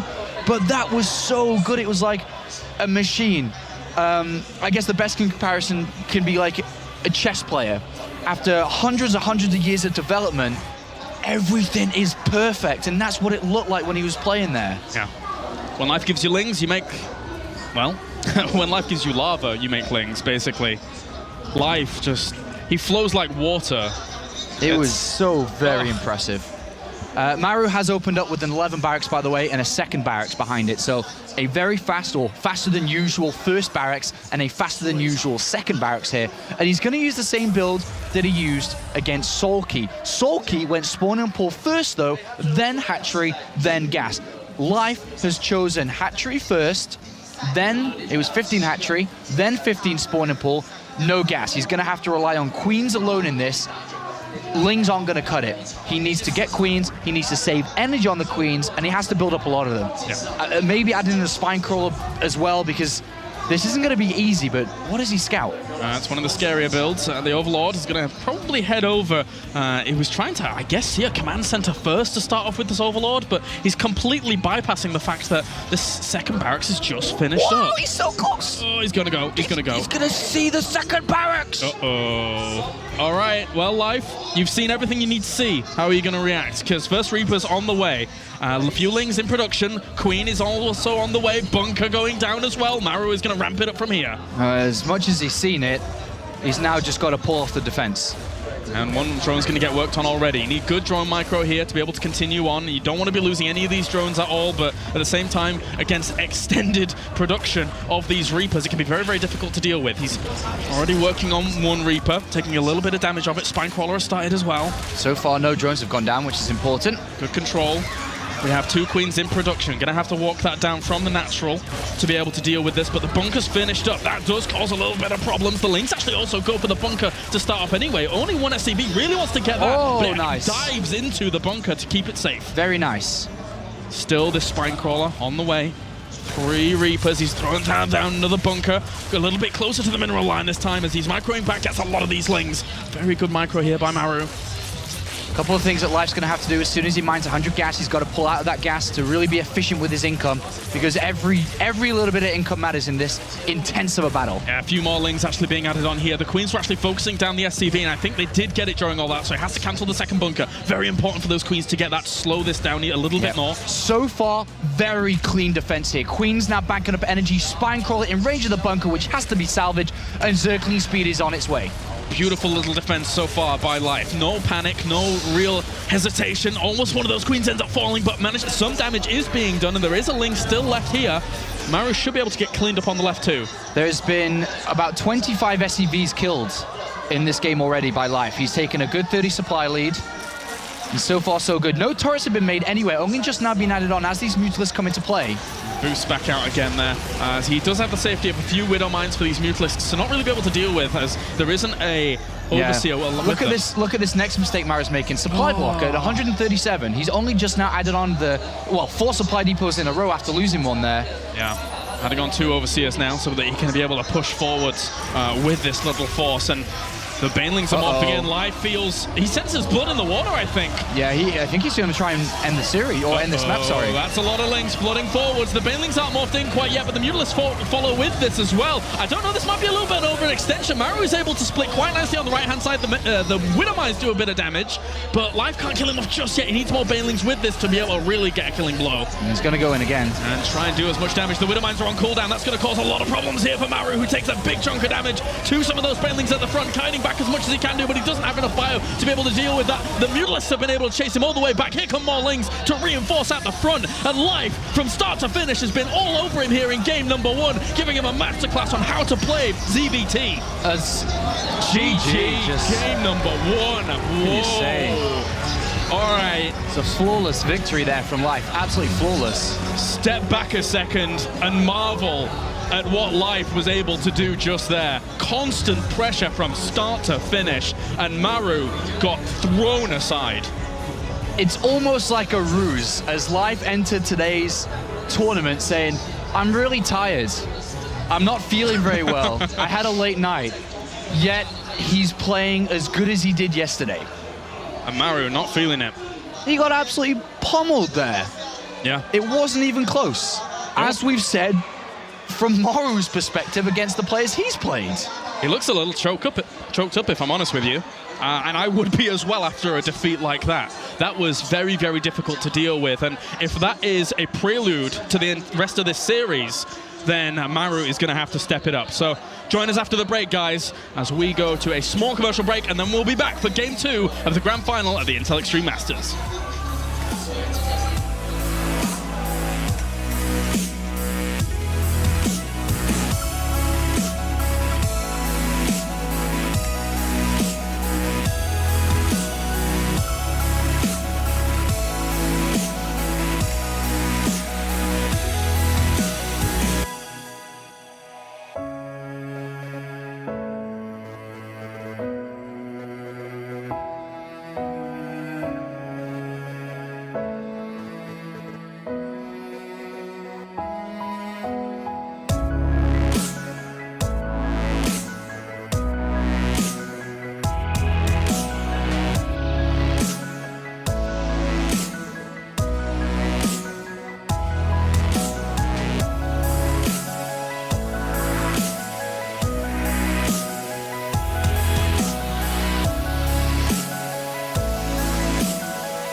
Game one is over as Maru took a bit of a beating there in this grand final, but can he step it back up? He has the ability to. He's one of the best Terrans in the world. But Life, as I said before, showed him a masterclass there. He played, like I said, a flawless game. It was awesome. Every single move, every single decision was clean. He never second-guessed himself. He was making the counters, the run-bys, the defense, and very simply, a killing attack. Everything looked perfect from him, and Maru has to step it up and get to Life's level if Life's going to continue like this. Definitely. It all comes from instinct for a guy like Life, who has been so young, growing up with StarCraft. Likewise, Maru has similar instincts, but just faltering there in game number one. You've got to wonder,